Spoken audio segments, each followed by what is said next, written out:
Jake, where are we going? To the Bard Rock Cafe, Miss Polly. I know you're what they call a foodie, so surely you'll appreciate their cuisine. Find us on this side of the Sword Coast. I heard people talking, and I'm pretty sure that place is a smoldering crater. As you two approach what you expect to be a smoldering crater, you see a freshly reconstructed two-story tavern with a giant banner out front that says, Grand Reopening.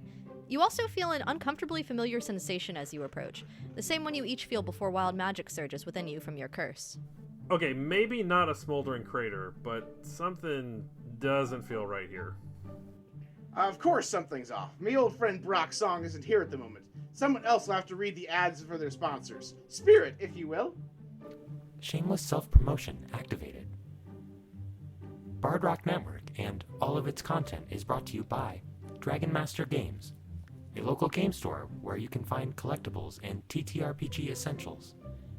If they aren't local to your area, check out their online storefront in the show notes and add a note to your order. Bard Rock sent you. Who are you saying that to? Jake, whose speaking stone number did you just dial?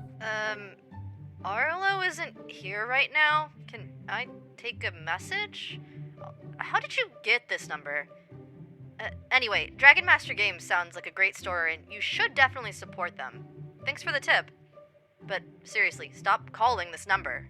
I quickly hang up my speaking stone and say, No one important, Miss Polly. Let's head inside and check out their wares.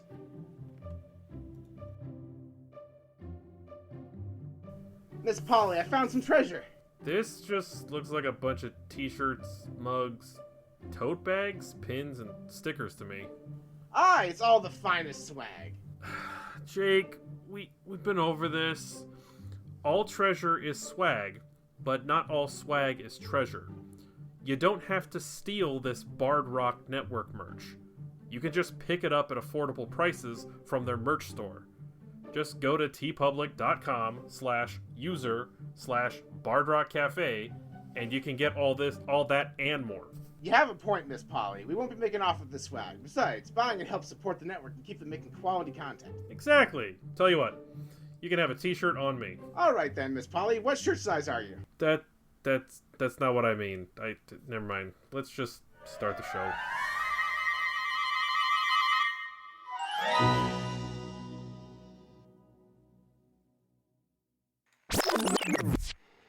Previously on Bard Rock Cafe, Baragon Doubletail and a group of heroes from across time and space were tasked by the goddess Istis to foil Moloch's evil plot to rewrite fate.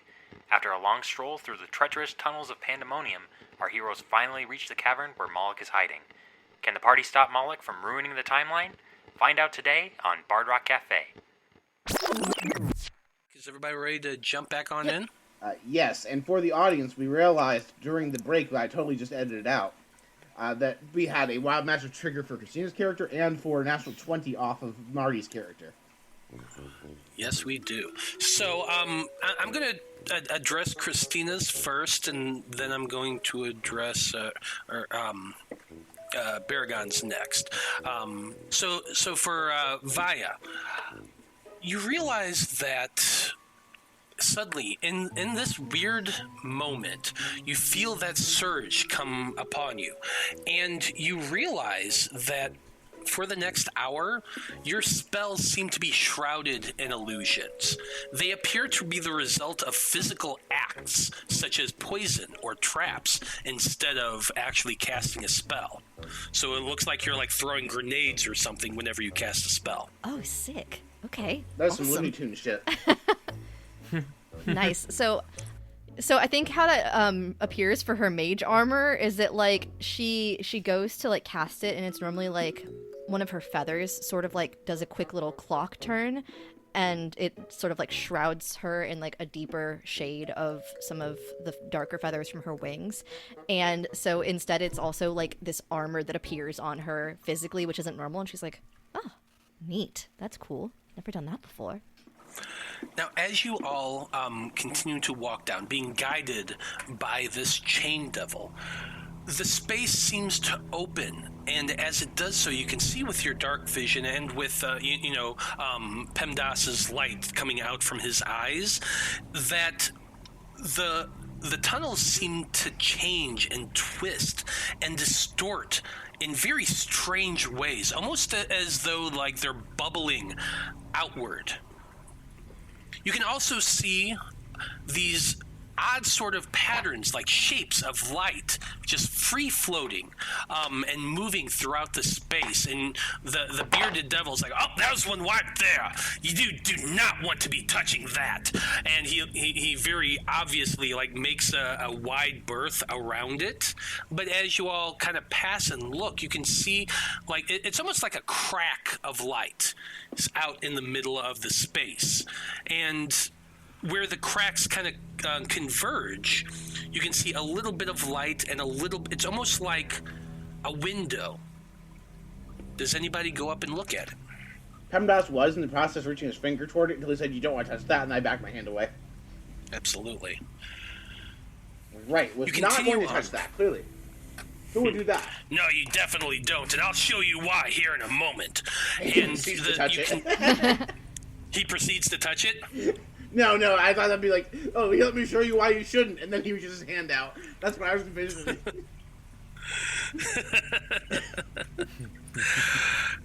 You continue on down the path, and it like winds and twists, and it's definitely much different than any of the landscaping that you've been going through here before. But as you kind of come around a bend, you spot a little imp just standing on the floor at the bottom, looking up into one of those fractals of light. And he just seems to be staring there, eyes big and wide, mouth slacked a little bit. You've all seen imps. They kind of look like a bat and a monkey, but they're red, got a big old tail. But it's just standing there, hunched down, wings folded backward, arms kind of just dragging and just staring up at this fractal of light. And the chain devil says, yeah, there's one right there. He walked over and looked into it and got locked in place. But every so often, you see another one and another one as you make your way down this path. And you pass more devils that are locked, transfixed in this light. You see a bearded devil. You see more spine devils and another chain devil as well, all transfixed and staring at these strange reflections just out there in the corridor. Go ahead, anybody who is proficient in Arcana, make Arcana checks for me. That is a 10 on the die for an 18 for PEMDAS.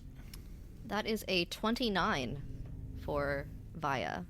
Vaya, with your 29, you start doing the math in your head. You know plenty about magic.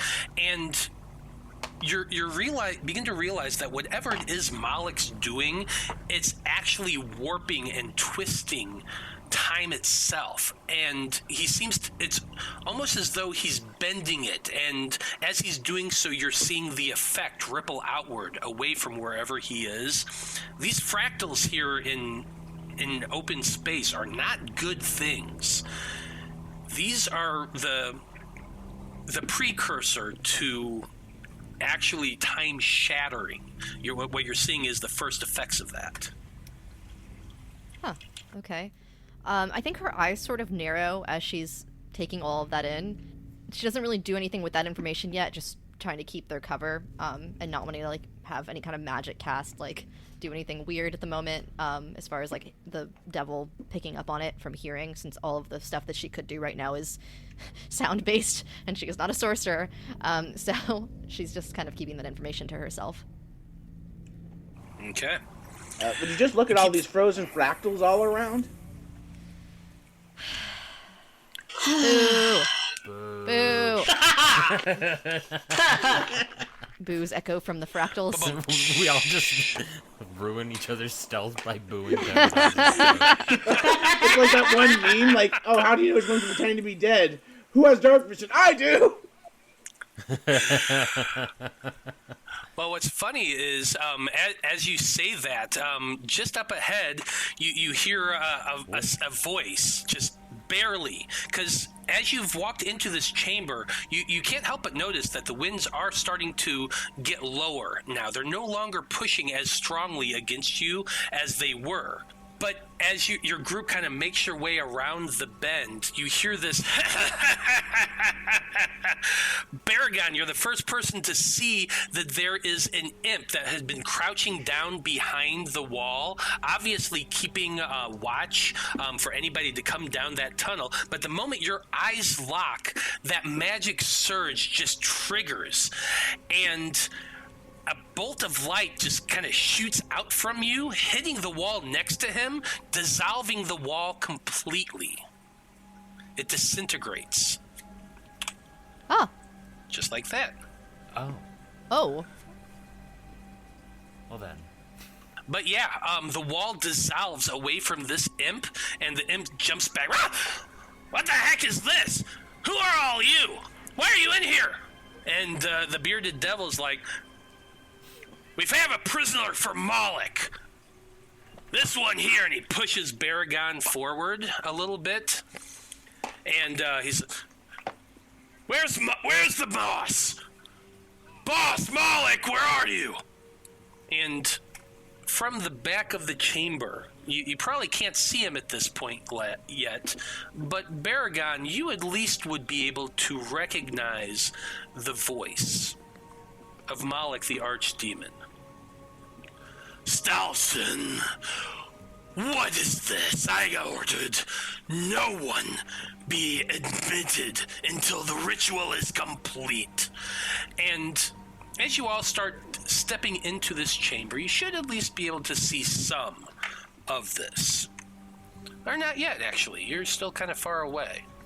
But you can make your way a little bit farther. You walk past the imp towards where the chain devil, or not the chain devil, yeah, it is the chain devil. The chain devil is leading you towards an open chamber that is a good 70 feet or more wide, at least that high, of this very worn, smooth stone that you've been seeing here before. But this area, the light seems to glisten off of it, showing shadows and shades. If you're near the walls themselves, you could look down into them and see, almost like a mirror or a portal into time itself, fragments of your past, moments of your previous life just show for a brief moment.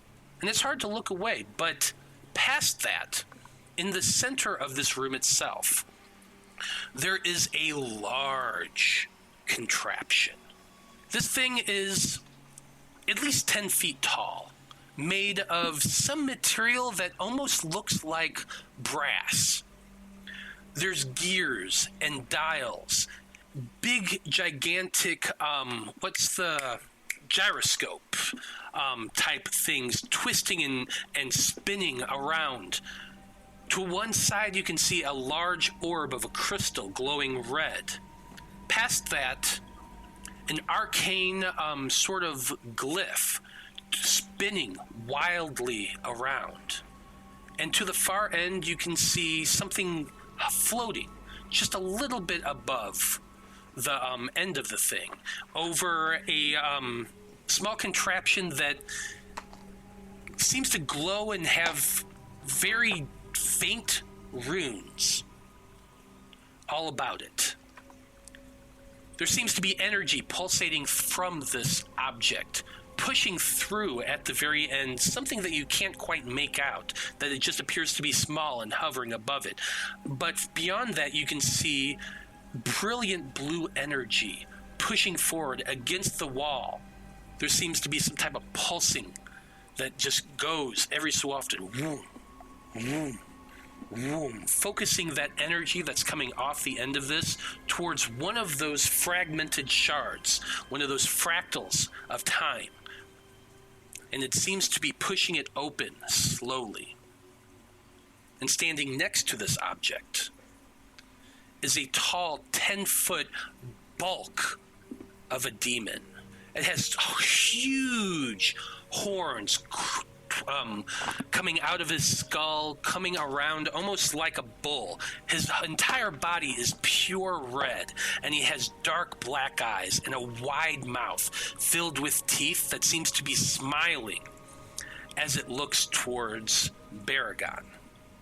Now, also around this device, you can see that there are 3 more spined devils that seem to be operating complex orbs of light. Their hands are kind of outstretched and on them, and they're moving about like, you know, those glass balls that have the electricity, and you touch it and it goes right to your fingertips. It's kind of like that, but it's of magic, and they seem to be trying to manipulate it as they're working. But you can see at the distance, there is Moloch, stepping forward towards the Chain Devil and towards Baragon. As he says, "What is this? Why have you come before me? This is a interesting gift, to be sure. But yet I ordered none be admitted." And all of the devils kind of flinch back a little bit at this.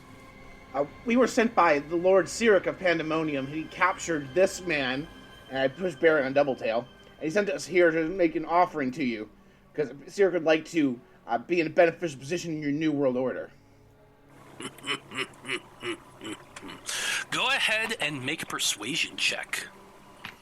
As you hear Moloch, even with the wind, like I said, it is lower. You can hear a little bit better now at this point, but even over that wind, his voice seems to echo and resound throughout this chamber. So that is a natural 20 for a 25. That sounds like a wild magic surge to me. It does. So are we going to natural 20 as a critical success or skill check, or should I add? I have a feature that can make that score higher if I need to worry about it. Yeah, go ahead and tell me your total. It's 25. First, let's see if what was it? If you get a nat 20, you roll a roll 2 d20 D100s and no, I roll 2 Okay, D100s yeah, and then I get the better result, whatever you think is better. That's right. So I have 77 for the first roll, and for the second roll, I have a 38. You're a sorcerer. I use the special sorcerer table, not the generic one. Okay, let me see here. Is that sorcerer 2? Right, the one that's part of the supplement, not the one that's part of the handbook. Okay, got it. Yeah. Okay, and you said you got a 77 and 38. As you tell this to Moloch, and he seems to be considering your words, because I am going to roll to see whether he believes you. You, for some odd reason, for the next minute, you know Heighten Spell and Quicken Spell, and each only cost 1 sorcery point. Sweet. All right, well, because while Moloch's considering before I know whether or not to succeed, I have a racial trait called Built for Success, where I can add a D4 to an ability check. So for it. I'm going to go ahead and roll that D4. Boop. I add 3, so that's 28 total. Okay, so it looks like he rolled a 28 on Okay. his We have a insight. tie. Wait, so at that moment, seeing Moloch's face, you sort of see one of the feathers as Vaya's holding her wings and her hands outwards, and she does like a weird, cool little clockwork motion, and she's going to use her chronal shift. So I need Moloch to re-roll that, please. I can use like that it. after I see whether the roll succeeds or fails. Love it. Absolutely. Let's see if he's still able to succeed. Damn it! Damn it! Oh, no. I tried. Oh my god! I pulled out the wrong time. I'm sorry. You tried your best. You seeing this happen, you see that moment that Moloch doesn't seem like he's believing you. You twist reality, trying to change fate. And yet, in this space, this area that's literally pure time magic, it doesn't succeed. Somehow, whatever Moloch is doing is warping time around you, and you're unable to change what happened. And his eyes narrow. He looks at Baragon. He looks at your group. So I would like to I more timey-wimey bullshit. I can, as a reaction, cast Silvery Barb to make him roll yet again. Fuck yeah. Okay. Now he gets a 30.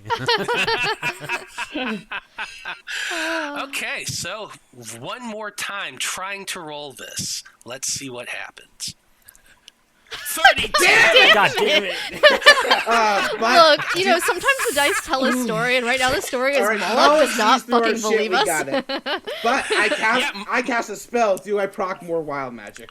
Well, we're going to see what happens here because he doesn't believe you and he is prepared. So, everyone, let's roll some initiative. Yeah. Oh, don't forget to click your character token before you roll initiative. Oh, if you want to add it to the counter, or if you're rolling in person, I guess you can just tell Matt what it is. Yeah, just tell me when I'm ready for you, and I'll... That is an 18 for PEMDAS. 23 for Vaya.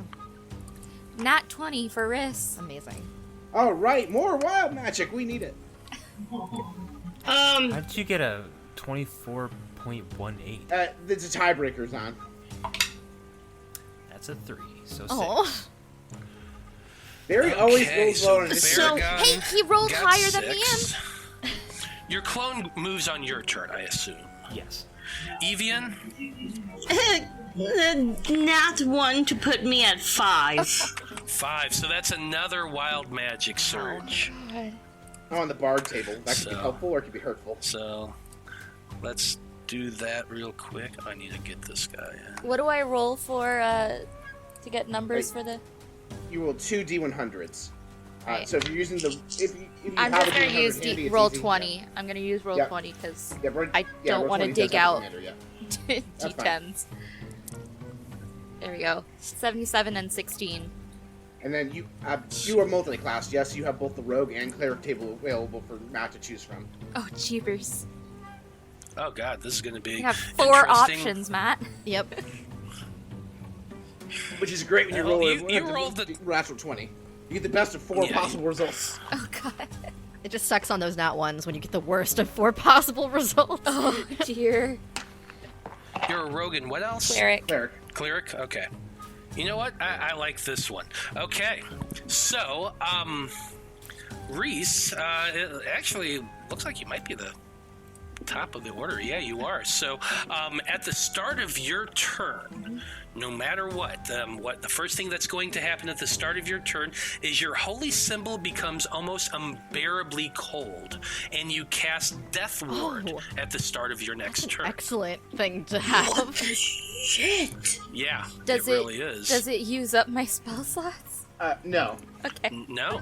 Nope, the way Bard Rock Cafe does this is any spell you get from Wild Magic is basically a free action. It doesn't use your action bonus action unless the proc says it does. Okay. And it's free magic because the Wild Magic's doing it, not you. Cool. Okay, well, since Vaya is right beside me, I'm going to go ahead and since I'm probably, like, I have my hand on her shoulder or something, it's just going to kind of imbue her with Death Ward. The squishy one, yes, thank you. Yeah. Do you need me to tell you what Death Ward does? No, I have it on my spell sheet. Well, we should probably Okay, let the cool. audience know, though. Here, I'll Yeah, pop it in you're chat. absolutely oh, right. It doesn't. So, the audience. you touch a creature and grant it a measure of protection from death. The first time, the target would drop to 0 hit points as a result of taking damage. The target instead drops to 1 hit point, and the spell ends. If the spell is still in effect when the target is subjected to an effect that would kill it instantly without dealing damage, that effect is instead negated against the target, and the spell ends. So, pretty powerful protection there. Yeah. Probably my favorite cleric spell ever. Yeah, and you want to know like what? this It's one of the ones that I get from being a grave cleric, so that one's just automatically prepared and doesn't count towards my prepared spells. Nice. Cool. Yeah. Death Ward is my second favorite cleric spell after Warding Bond. Would you want Evian's things when it comes to her turn? Well, go ahead and roll. And we'll see I did. what- I got an Oh, you did? 80 and a 90. 80 and a 90. Thank you. But, yeah, I'm going to do this one on your turn, just because it's All funnier right. that way. And then, Okay. while we're still resolving Wild Magic, because I cast a spell before we rolled initiative, did I proc Wild Magic off my Silvery Barbs? Let's see here. Oh. Oh, yeah, I do. Yeah, you That is a did. natural 20 on the roller, everybody. If I get 1d100, I'm stuck with whatever it does. That dear is God. an 82. There we go. I thought it was a 7 for a second. Okay, I gotta go down to the sorcerer tab. Do. Looking for the sorcerer. And what numbers did you say again? Just 82. You only roll 1 off of spell count. 82. Okay, so for the next minute, the first time you roll the highest number possible on a damage die each turn, roll that die again and add it to the damage. Nice. Your dice explode! My dice Oh my explode. gosh. Oh my god! Your dice explode. I'm going to pop that into chat just because I read it stupidly, but for the next minute, the first time you roll the highest number possible on a damage die each turn, you roll that die again and add it. So if you roll a 6 on a d6, you keep the d6 and then you roll the dice again. I gotta and get add that AOT extra. crit rules That's a on regular hits. very good one. Except it sounds like Yeah. potentially that could be infinite, because if you kept rolling 6s... Oh, no, just the first time. Never mind. I'm dumb. Just the first. Yeah. Just the first time. Yeah, Well, just the for first each time. turn, Yeah. though. Yeah. Each turn, the first time I roll a damage die. Yeah. Yep, Yeah. got it. The first time I roll the highest number possible. Yeah. Yeah. Scorching Yes. Ray for the win. I guess I'm immune to fire. Never mind. I have some general queries before we fully start about the arena that we're in. Sure, absolutely. What's the height you said of this cavern, and how big of a creature is Moloch? Oh, I love Okay. when you ask these questions because I know what you're doing. I've listened to her podcast enough. Everyone, listen to Agents of Damn. Get an idea of what Christina's up to. Okay. Well, Moloch is considered a large feat. Perfect. Okay, that's thing number one. The diameter of the space, I'll just give you all that real quick. You got 85 feet wide. The chamber is about 150 feet the other direction. As for tall, 50 feet. Okay. 50 feet tall, 85 foot wide, over 100 feet length. And I know you said he's a large creature, but height-wise, in that large size category, what's his height? He said 10 feet tall during the 10 feet description. tall? Yeah, about Okay. 10 feet tall. Yes, 10 feet tall. He's very big. He's massive. He's got huge arms, cloven goat hooves on the feet. You know, he's your typical gigantic, freaky-looking demon. Amazing. Awesome. Okay. He's also, I didn't mention it, but what he's carrying in his hand is a large cat o' nine tails whip. Of course it is. Yep, Moloch's famous whip. Yep, there it is. There it is. Marty popped that in chat so you can take a look at that dude. He's big and he's beefy and he's scary. For the audience at home, it is the standard stock art of Moloch. Give him a Google. Ooh. Absolutely. Big O eyes, big mouth filled with teeth, large muscles, wearing nothing but a loincloth, because what else would a demon wear, I It guess? looks more like a Yeah. banana hammock. It looks Sure, it looks banana too hammock. fitted to be a loincloth. It would be hanging down if it was a loincloth. To be I fair, mean, I was trying to be generous, but if you want to imagine Moloch in a banana hammock, more I power to don't, you. but it's what's in front of me. so I need to That's point what's out, there. canonically, in his first appearance in our continuity in Agents of Damned, Moloch established he had an enormous schlong. I'm so sorry. I'm sorry. I can't help what my co-hosts do when I'm not around. I blame that on them. So, it's a banana hammock, but it is a plucking plantain. Yeah. It is just dangling down there, being barely held held in check by a thong of leather, brown leather, it I'm appears. so sorry. And Well, it this seems is the like it's worst. being held in place by chains. So, yeah, that's what you got. Big old bare chest, lots of rippling muscles, big hands, a whip. He's every dominatrix's ideal. Moloch's in his I hot suppose. devil era. Yeah. Well, this is the yeah. worst I don't part think of my he's hairy enough to be a bear. No, definitely not a bear. Definitely not a bear. But let's go ahead and start things off.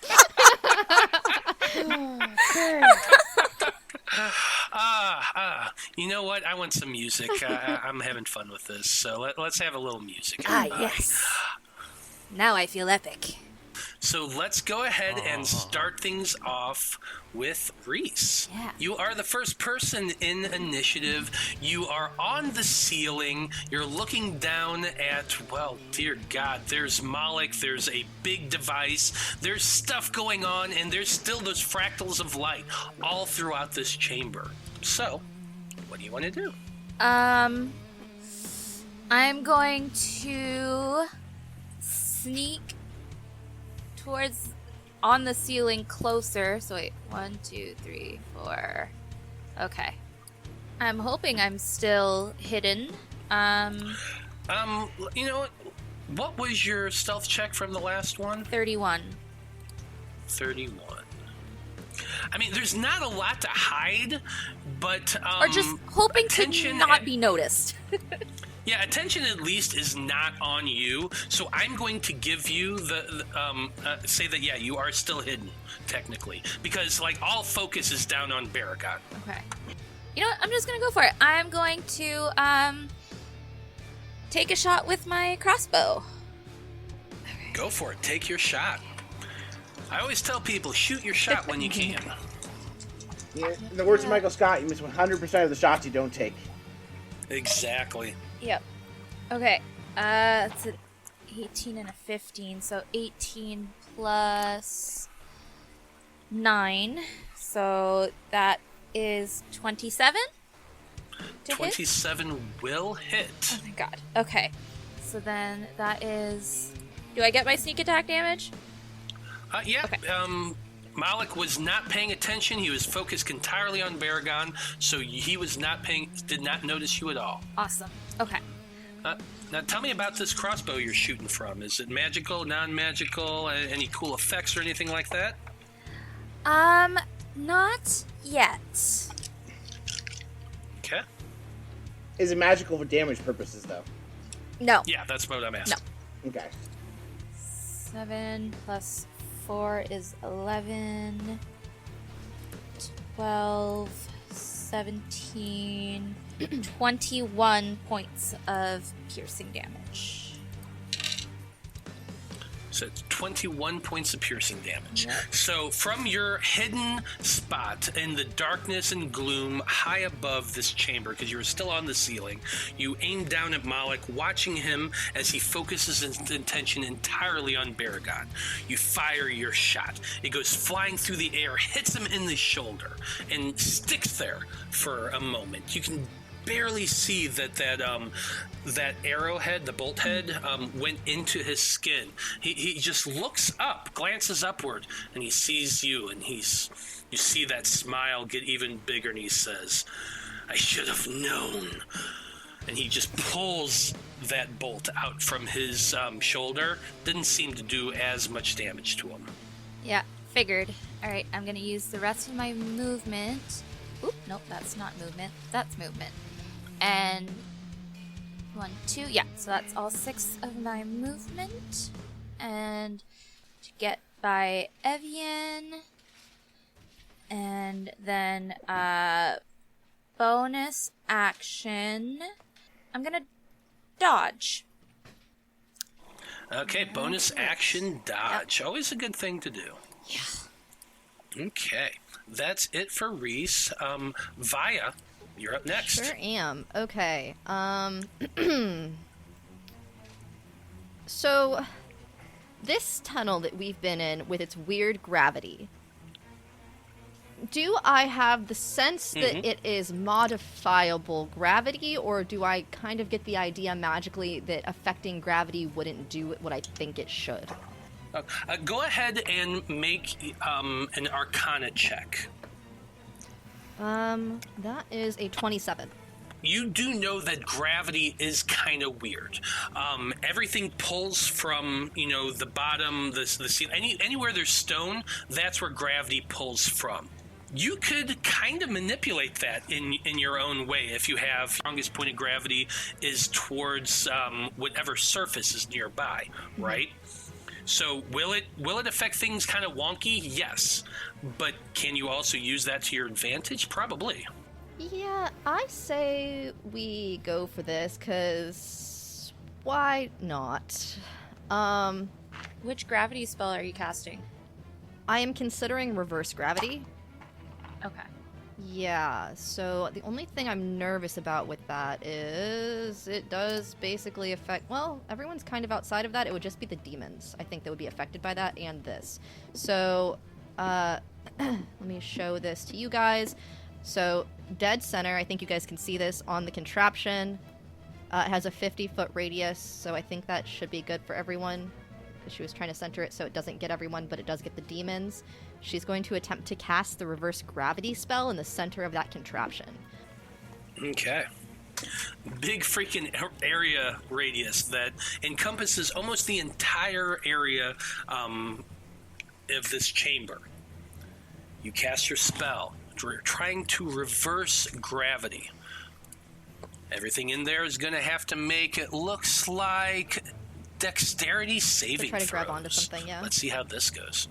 And if they do fail, they would take damage like they would during a normal downward fall. How does that work when the gravity's pulling in the reverse direction? I'm going to describe it in a second here, depending on who fails. Because this is going to get weird. Okay, Moloch rolled a 21. One spine devil rolled a 17, another rolled an 11, another rolled a 15. All three of those dudes failed.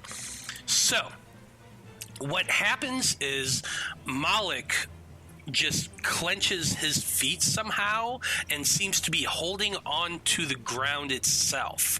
And the gravity tries to pull him upward, but he's holding on firm. The spine devils, however, the ones that are sitting there manipulating that device, they all just get pulled upward.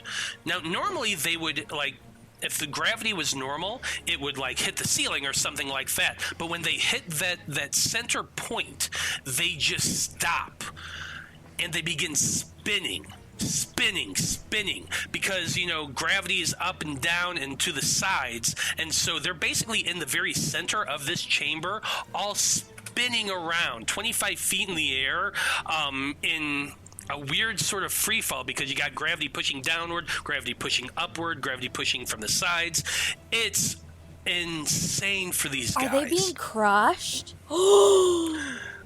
They're basically being spun, so the speed is picking up and picking up and picking up.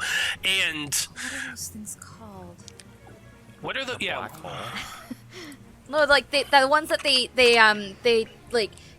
train astronauts in, the ones that's all the different rings, and it flips the chair any which direction. Yeah. I know exactly what you're talking about. Yeah, that's basically what these things are in right now. Just spinning and spinning and spinning and spinning and spinning and spinning and spinning and spinning. The devils need to roll a con check for projectile I was vomit. just thinking that. I was like, oh no, what have I done? Oh, they're doing that on their turn, 100%. That's exactly what's What about the happening machine? here.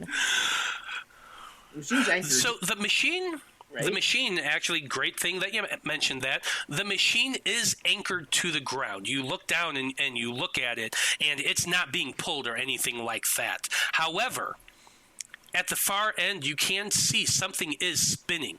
It's long and spindly. It kind of looks actually like a branch of wood. Imagine just the end of a tree branch that's just broken off and it have been rotting and petrifying, and it's just sitting there spinning. It's still caught within the magical field at the end of it, so that light is still going onward, but that thing is spinning too. Cool. Nope, I was Sorry, just going to go say ahead. wizards don't really have bonus actions, and I'm saving my reaction in case I need it, so I think that's my turn. I don't really have a reason, I think, to move right now, so I'm just kind of hanging out where I need to be. Fair enough. Get it? Because she's on the ceiling, hanging. Yeah. But, Yeah, hanging.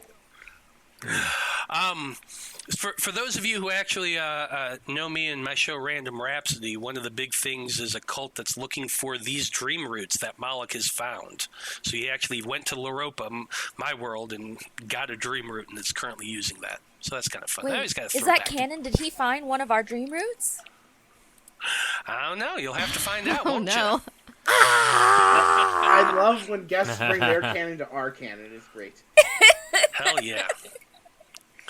Okay.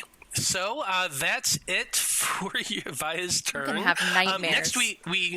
Next we come to initiative order 20.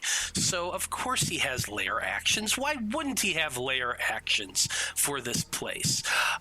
So I'm going to go ahead and roll a d6 real quick, because that's always fun. We're dealing with fate. Fate decides what happens here. And I rolled a 2. So, Oh boy. the howling winds of pandemonium fills the entire area you're in. So you've all pulled out that stuff in your ears. You said so, not me. Yep. I said and that. the I wind. did anyway. Now, some people retracted that from my statement. I believe Christina and Reese both still have their earwax. Mm-hmm. Christina I and think Reese still have their earwax? I think it was just the people doing the Wookie trick who took it out.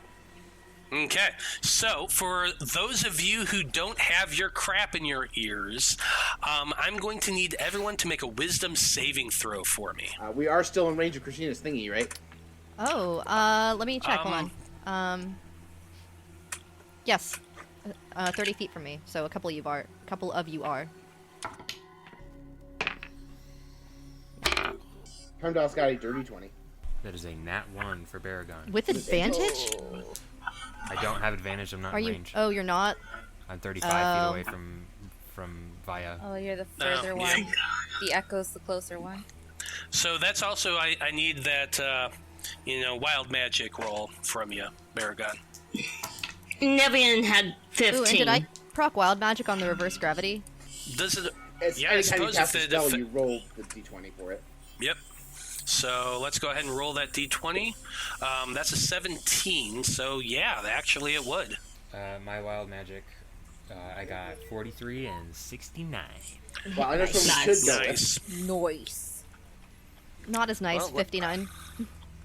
Okay, let's see here for a fighter. Where is fighter? Goddamn. Roughly in the center-ish. Yeah, I'm going to have to go with a 43 for that. For the next minute, creatures push you 10 feet away from them when they hit you with an attack. Oh my god, you get ragdolled. 69 for the audience was kind of underwhelming. Choose a creature that can hear you. They make a weapon attack or cast a cantrip. So, had to go with the worst one. And you said 59? Yeah. Mm-hmm. You cast Bigby's hand, but it appears as a very flexible foot. I remember this one. His foot. This one. I don't think I have a foot icon, but I do at least have a hand icon. I think now Christina has something to do with a bonus action. I do believe commanding the foot is a bonus action. I believe so, actually. Anyway, so what happens at the end of this howling madness? It fills your ears and assaults your senses with a cacophony of maddening moans. Everyone not suffering from wind madness, which is everyone but Evian. I'm sorry, so Evian, you actually don't need to worry about this one, because you have a first level of wind madness. But everyone else is going to be taking 16 points of psychic damage if you rolled under a 17, or half of that if you succeeded. All right, I succeeded. Woo! And that's the only thing that happens on Initiative Order 20. We now come to a Spine Devil that's literally spinning like a gyroscope in the middle of this chamber. So I'm going to, of course, make him roll a con saving throw to see whether or not he vomits. And he rolled a nat 2. Wow. Nat 1 for a 2, I should say. Absolutely a failure. You just see this dude, this Spine Devil, spinning like a top, and then he just vomits. And the vomit goes flying everywhere about, but it's in the gravity, so he's basically creating bubble. What is it? A Saturn's ring of pure vomit spinning around this dude. Thanks. Yeah, I'm going to say that that's the only thing he can do on his turn, because, dear God, what else could you do on your turn? I feel like That's All so right, upsetting. So I asked this question in the chat. I see Moloch is next on the turn order. I didn't have the tiebreaker on, so technically Moloch and I both rolled an 18. I have a +4 to Dex, which is what it should have calculated into the tiebreaker. So you have a +4 for Dex, and he also has a +4 for Dex. So we're gonna do rollies. Right. Roll a d20. Whoever gets higher is gonna get to go next. I got lucky 13. Lucky 13. He rolled a 14. Oh, darn. You can look it right there. Yep. So Moloch is definitely going first. I tried, everybody. You did. You tried, and that was a good, solid effort. Public defender. A lawyer shows know- up and tells Moloch that he's out. He doesn't have the contract for this. Did you get the right permits for this ritual, sir? That's true. He is legally bound to not harm me. No, he's legally bound not to seek retribution on you. Yeah. To seek You- retribution. you came to him. Showed up, not him. So that's totally fine. Now, as far as the reverse gravity goes, he succeeded, so it didn't do anything to him. So I don't think there's any effects at the start of his turn. Does not look like it from the text. So that's good to go. Yeah, you know what? He's feeling very confident. He didn't bother to use any of those pesky legendary actions because he was just more amused by this whole situation. But now he's going to be moving forward. 5, 10... And he's coming straight up to you, Baragon. Your entire group is right there. Clear as day, and you just see him open his mouth and begin to inhale. At which point, he then exhales. Ooh, And wait, is in this a spell? It is not a spell. Okay, I don't think that works for this then. I have a reaction I could maybe do. Yeah, so it's pretty much just getting everybody in this area right in front here, except for Reese. You're still on the ceiling, correct? Yes. So you are 50 feet above this 30-foot cube, so you are not affected. However, For the record, my echo is also on the ceiling. It is also on the ceiling, so that would not be affected either. I'm going to put reminders here. You are 50 feet there. You are 50 feet there. Perfect. So everybody else, Avian, Baragon, Pemdas, and this chain devil who was stupid enough to be caught next to you all have to make a wisdom saving throw again. Man, it's all But wisdom. at least it's advantage for everyone but Barry. God damn it. Yeah, DM, I don't think that this text works, but I want to check with you. One reaction taken when a creature you can see makes an attack roll or starts to cast a spell. That doesn't sound like it would apply here, right? Yeah, this is neither a spell or an attack. Well, it's an action is all this is, and it's just an exhalation. Cool. So I would say no. All right, so I rolled a 13 plus 3. I suspect that might not pass, so I'm going to use one of my built for success things, which is I don't think it uses an action. I just use a charge of it. Yeah, whenever I roll a skill check, if I think I'm going to pass, I can add that D4. So is it only for skill checks? skill Because this is a checks, saving ability throw. checks, saving throws. I'm looking for it. Yep, attacks, ability checks, and saving throws. Basically, anytime I roll a D20. Then yeah, absolutely. Go ahead and roll your D4. All right, that brings me up to an 18. Okay, that is a failure. Damn. Who else do we Evian have? got 18. 18 failure. Got a 7. Failure. Oh, funny, that one passes. Yeah, I know it's weird. Don't forget right? about your luck points. Oh, yeah, you guys- Oh yeah, we could use their luck points for that. Oops. Oh, I shouldn't have said failure then. But Well, I was going to assume that a 7 wasn't going to make it. Yeah, so I feel like You Marty at never least had a know. fighting chance of using his luck points. The rest of us just assumed it was probably okay. I'll allow you, Marty. Go ahead and roll your. Well, here's the thing.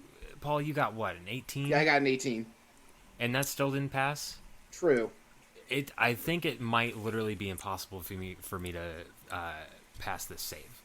You can make a nat 20. I could make a nat 20. you could crit. I've been known to do that from time to time. What's your wisdom modifier? Plus 0. Yeah, so You can have get a nat Wait, do you 20. still have my bardic inspiration? Did you give me bardic yeah, inspiration? he did before the break, which was right when you were being held prisoner. So I feel like you definitely have it because it lasts for 10 minutes, and we just walked over here. Oh. So yeah, Yeah, I'd so say sure. yeah, so cash in a luck You know point, what? roll your Sure. bardic, hope for the best. That sounds like a plan to me. What's your bardic, Evian? It's 1d10. Woo! D10. Yeah, that could do it. Alright, where's my D10? Alright, so D20 roll is a 17. Hey! Okay, so that is 17 So- flat. So the D10 could put you to pass. I got a 5 on the D10, so that's 22. 22. You succeeded. Oh. So, for those who Holy failed, you're going shit. to take 26 points of psychic damage as this breath of despair washes over you. Anyone who failed also is going to be frightened for 1 minute. While frightened in this way, a creature must take the dash action and move away from Moloch by the safest route available on each of its turns, unless there is nowhere to move, in which case they don't need to take the dash action. If a creature ends its turn in a location where it doesn't have line of sight on Moloch, the creature can repeat the saving throw. On the success, the effect ends. So I know Baragon, you succeeded, so you're good. Pemdas, you failed, so you are now frightened. Evian, you also failed? Yeah, I also got an 18. Okay, well, you are already frightened, Yeah. but now you're also frightened of Moloch. Cool. Also, Yes. How did... Also, one more thing, just before Yes. then you can ask your question. The Chain Devil also failed. Oh no. And so he is also terrified of Moloch and takes the full amount of damage. Do I still take like half damage on, even though I passed this? Yes, you do. You still take half damage. That's 13 points of psychic damage. But you are not frightened, which is a good thing. since the bardic inspiration worked out well, I want to burn another bardic thing for infectious inspiration and pass it on to Padamas. Oh, that happens when it passes? Yes, when a creature within 60 feet of you succeeds something, So question, it can move to... technically Baragon used that at the same time. Can I roll the d10 to try and pass? Because I got that at the same time we were doing the saving throws. I think it happens as an after effect. So Okay, that's why I was checking. Yeah, it's more of a you- reaction. That's why I was Yeah. checking. But you have that for next time. Cool. So Next that's a time good is in thing. 5 seconds, so. It's true. It's true. Let's see. That was Moloch's action. That was his. I think I moved 20 feet to right there, so I'm just going to have him move right down here, right next to you, Baragon, who technically still is roped up, I Kinda guess. strange. Yep. Yeah, and he's just going to leer down at you and smile. To be fair, I feel like since we were tying Baragon up, we would have, like, fake tied him up where he could easily get free. Oh, definitely, yeah. definitely. Like, he looks tied up. He is not actually bound. Easily get free anyway. Yeah, I know, but I'm just saying, like, we did lay look that way. All right, so But my it is action. PEMDAS's turn. So my action has to be the dash action. Yes. Yes, it All has right. to be the dash So I'm action. going to use Quicken Spell to make one of my spells a bonus action. Now I had a wild magic effect where I can use that for 1 point instead of 2, right?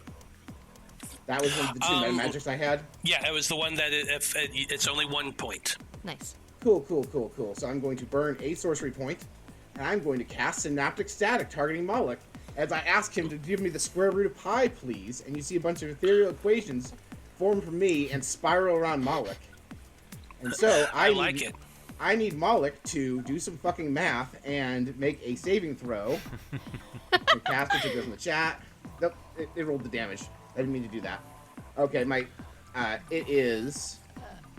Paul, I do want to point out intelligence saving though, throw. it's a range. So Yeah, you would have had to dash first, so go Well, ahead and move no, your... You didn't specify when I have to do it. I can use a bonus action before my action on my turn.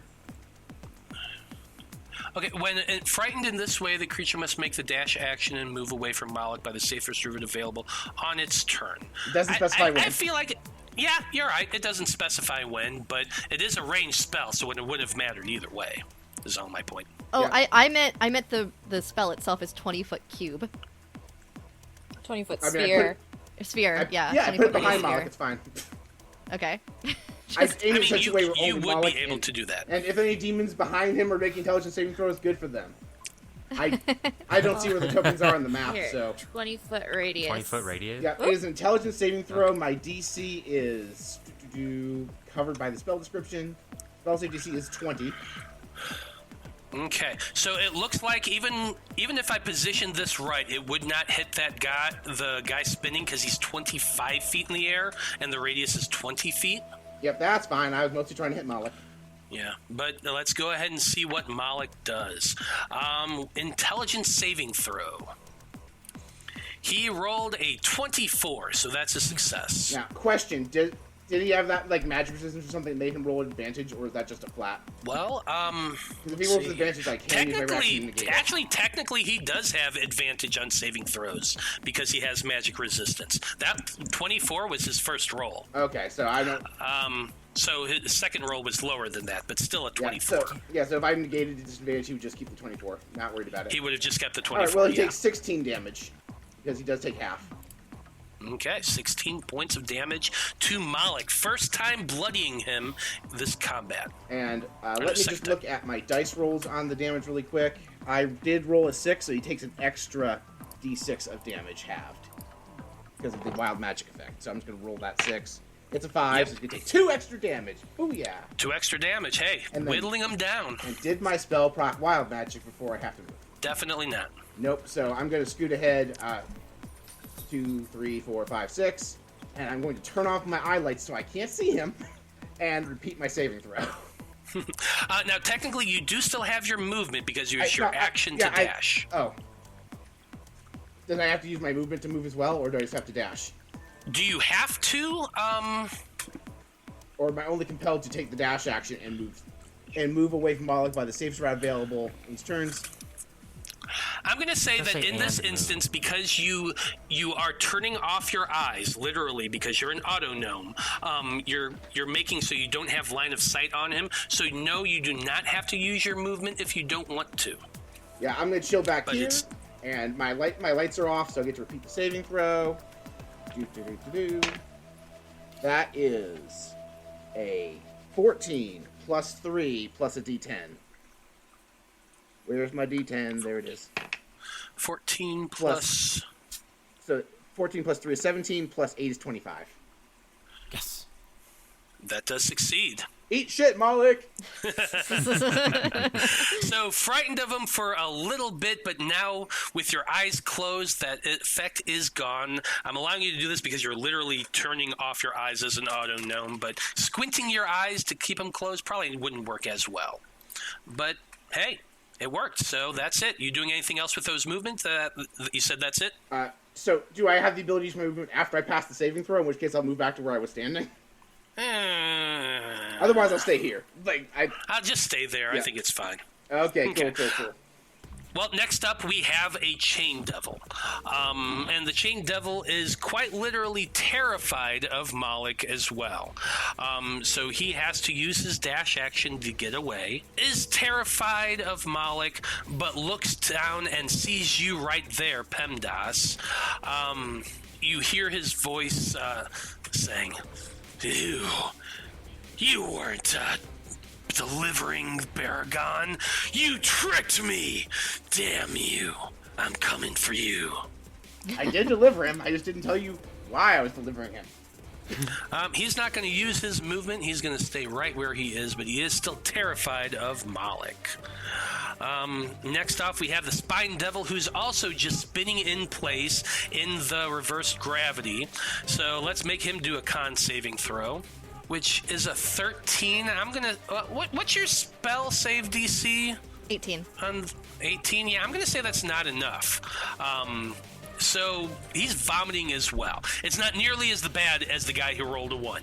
Poor guy that got a 1. Yeah, that poor guy that got a 1, he's just living in his own filth. The other guy is vomiting, it is kind of flying about, but he still has his action. He's kind of hanging there. He also has flight, which is kind of weird. I'm going to say that... What's that? They have flight. They do have flight. Yeah, They're how does that spine work when you're devils. trapped inside of a gravity well? Well, you can't go down, you can't go up, but there is that plane in the middle that you can actually You move. counteract the spinning effect, and that's it. You can't move anywhere. So he's going to have to use his action to try to, stop the spinning and get level. I'm giving him a chance for this. He doesn't have a great chance, but he's got a chance. That's fair. But with a nat 20 for a 22, I'm going to go ahead and say that yes, he somehow pulls his arms back, those wings puff out, grabs onto the wind and the spinning, and he's able to level himself out. He only can fly about 40 feet, so it's not like a lot of space. He's trying to get to the edge, well, he wouldn't know where the edge is because, it's invisible and all, but he's trying to get to the people that, cast the spell, which is Vaya, so he's going to at least go this way. Vaya's moderately impressed by the flying skills and shouts out at that devil in Infernal, just honestly rather impressive. Good flying skills. Thank you. I spend a lot of time in wind tunnels. As he's trying to, make himself hover. But that's going to be it for his turn. Baragon, you are at least pretending to be tied up. Your hands are kind of bound, and it sort of looks like that. You got a clone on the ceiling and a big old devil staring down at you. What do you want to do? I look up at Moloch, and I say, "Hey there, handsome," and I bonus action swap places with my Echo. The Echo is immediately unrestrained, and I'm going to take my attacks from the Echo's position. I like it. First attack is a 22. 22 is going to hit. Okay, I'm just going to roll these all and add up the damage at the end. Second attack. 21. 21 will also hit. Third attack. Natural 20. Ooh, you love to see it. Yeah. Oh my gosh. And roll that wild magic. Oh, I really hope I get something juicy on this. I'm really hoping for 100. Because I know what that one is. I want the It'd be one that very gives you an extra beneficial, attack action whenever you take the attack action. That would be juicy right now. That's also true. Okay. 77 and 53. We keep getting 77 a lot, guys. Right? I get 57 a lot, and that's that, disintegration one. It's very strange. Okay, so... Okay. So you said 77 and 53? Yes. Both of them are kind of cool. I'm going to allow you to choose one of them. You can either, for the next minute, succeed on all your grapple attempts, or for the next minute, your opportunity attacks do not cost a reaction. Do you want to grapple or do you want to react? Grapple. Okay. So, what happens is as you're holding your weapon slicing into Moloch, suction cups form on your fingers and on your all over your hands. So, yeah, for the next minute, all of your grapple attempts succeed. Okay. For the damage, I'm counting out all my dice because I hit 3 times. One of them was crit. Mm-hmm. So just go ahead and roll your crit first, and then double that. Okay. My crystal longsword does a D8 of slashing and a D8 of radiant, so that's 2D8 on each hit. Mm-hmm. So that would be 4D8 on this crit. Well, you would roll your 2D8 and then you would double it. Yeah, we're doing Okay, I see. we're doing the simple double method. Simple double. Ooh, that's good. That's 15 plus 5, 20 damage. Double to 40. Right? Okay, Or 40. do we not double the modifier. So it'd No, be you don't double the modifier, 35. just the dice. So 35. Okay, so 35. 35. So 35 points of damage, half of that radiant. And for the other normal attacks, 12 plus 10, 22 damage. Pretty big series of hits from Baragon wielding that crystal sword. Moloch looks irritated, to say the least. He's still swatting And- away numbers. Yeah, still swatting away those annoying numbers that were flying around him. You have anything else you want to do on your turn? Oh, do I have any good? I've already used my action and my bonus action. I am not going to move away from him and take an opportunity attack. So Okay. that's my turn. Then at the end of your turn, we're going to go ahead and let Moloch take the first of his legendary actions, and he's going to be attacking you with his many-tailed whip. That's a 19 to hit. This is an attack roll, though, just hits right? Yes. This is an attack roll. Okay, I would like to use a reaction that I haven't gotten to use yet really quick. Okay, what's your reaction? She casts Temporal Shunt. You target the triggering creature, which must succeed, which is taken when a creature you can see makes an attack roll or starts to cast a spell, which must succeed on a wisdom saving throw or vanish, being thrown to another point in time and causing the attack to miss or the spell to be wasted. And then at the start of its next turn, the target reappears where it was or in the closest unoccupied space. It doesn't remember me casting Like the it. spell or being affected by it. Interesting. So you see Moloch pulling that whip back, about to swing at Baragon. You react and cast that temporal shunt. Let's see if he can succeed. And it appears, since everything's physically showing up as well, but normally, so she throws like a bladed feather from her wing, but it appears like the hand of a clock. I like it. Unfortunately, with a 28, Moloch is definitely going to succeed. I tried. Now, bounces does off the of him. 19 hit you, Baragon? It does, and my echo has one hit point, and that would be who he'd be Then hitting. you trade places with Okay. your Echo, though. The Echo's back on the ceiling. No, the echo was on this. Oh, okay. Yeah, Okay, I got ended it. I up got on the backwards. ground. Yep. So he slashes through the clone, the echo. It poofs out of existence. Moloch just growls in anger and frustration, and then looks up and sees you there on the ceiling. I blow him a little kiss and give him the people's wink. The people's wink. Ting. Okay. That's it for Baragon's turn. Next up, we have this poor imp that was trying to, keep an eye down the corridor and really failed and kind of got freaked out by part of his cover being blown away. Yep. You know what? Why would an imp want to have anything to do with this fucking battle? I mean, let's be honest. Yeah. He's an imp. If Hemnot's like, yo, you guys know Asmodeus is hiring, right? Oh, he is? Really? Yeah! You see him turn invisible.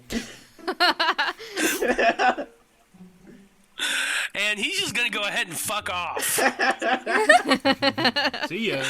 I mean, let's be honest. He's an imp. What the hell is he gonna do What's in he this? doing here? What are you doing here, man? I honestly Yeah. don't blame him. At one bit. No, it's 100% fail.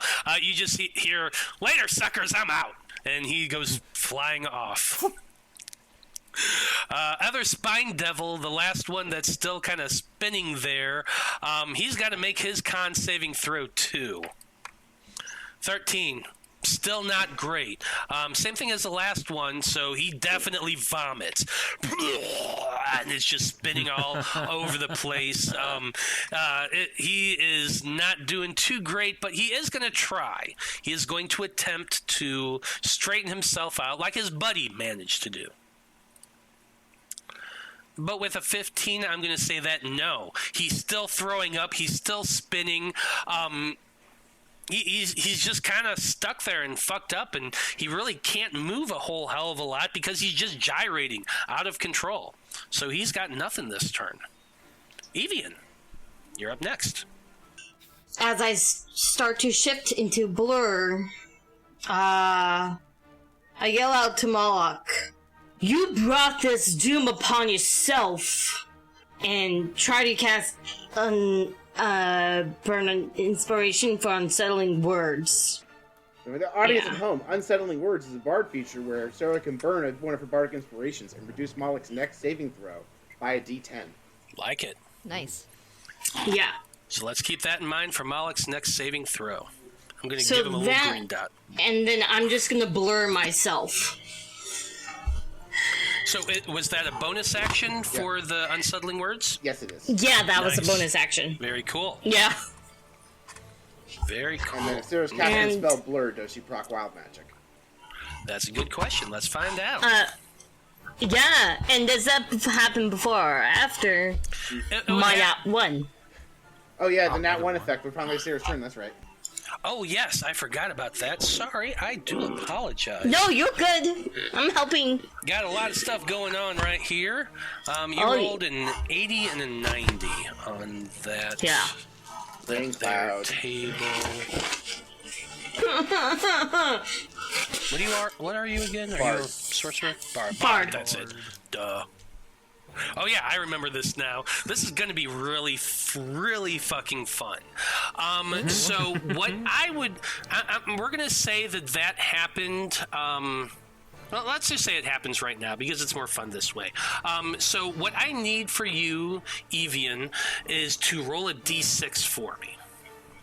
Okay. How's a 5 sound? A 5 sounds great. So immediately, as you're running away, trying to get back from the group, and PEMDAS is calling out, "Wait! There's a devil right there." You stop and you look directly at him as you're getting ready to cast the blur spell, and you each cast command on each other. Oh. Because you and the nearest creature cast command, and since there's 3 of you kind of close, we went with that. So you and PEMDAS are going to cast command on each other. How is that going to work? Well, PEMDAS said wait. Yeah, I feel like Evian. that's my casting command. Said what? And I don't know what the chain devil's gonna say. Well, the chain devil is not the other target for the Yeah, command. it's not the target. All right, It's what just do the you command target of PEMDAS to each do? other. I have a funny idea. If you tell PEMDAS to run, I can use the movement I didn't use to run up to the ceiling. I was thinking just run. I'm like, oh shit, get out of Dutch, Yeah. dude. So can we flavor this Okay. as I just voluntarily failed to save and then run around the wall to the ceiling? Yeah, you know what? I'm going to allow it. You can run at least 30 feet over to here and then start to go up it. So you're probably about, that was 10 feet there, so you're probably 20 feet up on the side of the side of the wall. All right. So you just wait, and then he goes running, and then you cast your blur spell. Woo! Because why the hell not? That's some wild stuff happening. Seriously. Okay. Well, that was it for your turn. Now, as another legendary action, Moloch is going to... let's say Moloch is going to use his teleport action. So he disappears from where he's standing and appears right here behind you, Baragon, on the ceiling. So that's about 50 feet up right now. So right next to Reese and Baragon. So Reese, what you doing? Moloch just appeared right next to you. So I'm gonna try something probably stupid. Now's the Yeah. time. I'm going to cast Blight at Moloch. Moloch does have a minus to his saving throw. Yes. Mm-hmm. And does he have disadvantage now, or Well, is that no, a different thing? he has advantage on saves against spells, but I can negate it. Sure, I'll negate the advantage with my reaction. Washes over a creature you have your choice you see within range. They make a con saving throw. On a failure, they take the 88 necrotic or half as much on a save. Okay. So con saving throw from Moloch. And I'm restoring balance, so he does not get his magic resistance advantage. Okay, so it is just a straight roll. And then minus a d10. And minus a d10. So he rolled. 7 or higher. He got a 25. Oh. That subtracts a 1, Can so that's going to be a I- 24. Use one of my luck points to make him roll again. I believe luck only works on you. No, but does anyone else have silvery barbs into reaction? I already used my reaction. Oh. I'll use my silvery barbs. I was gonna say, Christina, do you have Chronal Shift? Oh, no, Yes, let's- I do. We can just silvery barbs it with Sarah's thing, though. Say the chrono shift or something Okay. else. You can also when an attack roll is made against you. Okay, never mind. Okay, so who's using silvery barbs? Sarah's character is. Okay. Yeah. So Evian is using silvery barbs to try to make him re-roll it. Nope. He rolled even higher. But does Sarah proc wild magic? Good question. I love this gimmick. No. That's a 4. No. Oh well. You still Wait, take half the blight does the damage. silvery barbs only make him reroll the D20 or also the D10? Yeah. Just It would reroll just the be the D20. D20. Okay, Yeah. I tried. But go ahead and roll your damage, and he's at least going to take half of that. Okay. It is necrotic, but he does not. Ooh, no, okay. Okay. So 45 points of necrotic damage halved. 45, half of that, that would be 22 points of damage. So not bad. You cast your spell Blight. The necrotic energy hits him and seems to take a little bit of that vitality away, but Moloch is strong and pumps and holds back from it, and he does succeed. Yeah. And so he only takes half that damage. Is that the end of your turn, or do you have anything else you want to do? Bonus action disengage. And then I'm gonna start running for the floor. Okay. Well, you are on the ceiling, so you'll have to go around and down. Don't Yeah. forget. Yep. I mean, you can always just voluntarily take the 5d6 fall damage. You could. Actually, I'm not sure how that would work, because gravity is pulling backwards, so I don't think you actually could do that. Oh well. Because gravity literally pulls from every surface away from the center of the room. I probably can't jump high enough to trick it. Nope. Yeah, probably not. I am 30 feet closer to the floor. Okay. You disengaged as your bonus action. You're 30 feet closer to the floor. You're probably still about a good 35 feet up, Okay. but you're getting there. Anywho, that's it for your turn. Moloch, he is going to go ahead and use up another legendary action. Yeah, you know what? He's just going to go ahead and wail on Baragon because he is just absolutely pissed off at this guy. That's a 20 to hit. That does hit. That does hit. So 13 points of slashing can damage. Can I use a luck point to make him re-roll that? So- Since we've determined that Yeah. when an attack roll is made against me, I can use a luck point. You can? That's what it says. Oh, attack rolls made against you can- can? I didn't know that. Yeah, it says whenever you make an attack roll, an ability check, or a saving throw, or when an attack roll is made against you, you can spend 1 luck point to roll an additional d20 and you choose which die to use. Oh, okay. Yeah, you can spend 1 luck point when attack is rolled against you, is made against you, roll it. So you go ahead and you roll that d20, because you're going to be able to do it. Oh, I roll it? It Yeah, says- you it roll says a you do. d20. Okay. And Moloch's got a +5, it looks like, according to Roll 20. He's got a plus 15. Oh, 15. Oh, you only rolled a 5 on the die. Yikes. Yeah. That's wild. Alright, well, I just made the attack Better. worse for me, so... Yeah. Well, it would have hit either way. So 13 points of slashing damage, 14 points of lightning damage, and I need you to make a strength saving throw. Oh, actually, it doesn't matter because you're right next to him anyway. But just roll it anyway, just to see what happens. 29. 29 is better than the DC. So the chains try to wrap around you, but you just kind of jump up and it goes underneath you, but you still take the damage. Doesn't Baragon have a thing on him for a while because of the wild magic that whenever he's attacked, he's shoved 10 feet away from his attacker? That's true. Moloch pushes him back and then uses the whip to pull him back in place. Yes, yeah, that's right. I forgot about that. So as he hits it, it knocks Baragon back. He goes skidding. And the things try to wrap around him, but actually he succeeded, so it wouldn't have. So you would be moved 10 feet, probably about right there. Okay. I was gonna put me in the gravity well. Well, you're above Oops. the gravity well. Oh, that's right. No, that's 100 foot. That's everywhere. Oh, okay. If Matt was smarter, he would have probably pushed you into that. But Matt moved you 10 feet in an angle, so that's where you're at. That's okay. That's it for the Reese's turn. Vaya, you're up next. Okay.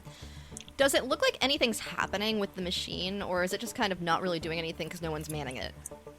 So because no one's manning it, the light does not seem to be getting more intense. It seems to be kind of at a standstill. That light is still radiating out into that fractal of time, but it doesn't seem to be getting much bigger. It's just kind of hovering there, partially open. All right. In that case, Vio will kind of get the idea that maybe dealing with Moloch is a smarter thing to do at the moment. And so she is going to firstly use her bonus action to fist Moloch with the foot. No.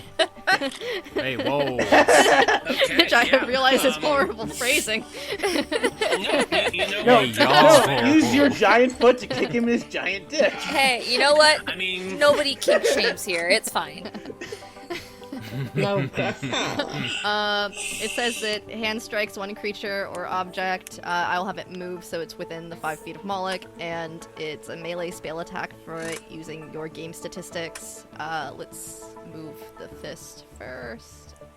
I gotta select the clicky part. Let's move the fist here to Moloch, and then Oh, that's the fist. I thought it was a rock. that's the foot. It just right moved there. and I went, Yeah. what is that? There wasn't a foot token readily available. and I have a plus 12. You know, I planned for a lot of things, but I was not planning for a Bigby's hand as a foot. Well, the Big B's hand got a nat 20. I don't know if we're gonna count that for wild Yeah. magic. Yes, the way Bard Rock Cafe does that is if something that's an extension of you gets a natural 20, it counts. The wild magic Dear triggered God some in wild heaven. magic. So it doesn't really matter, but just because I think it's a fun number, that's a 32 to hit Moloch with the with the foot.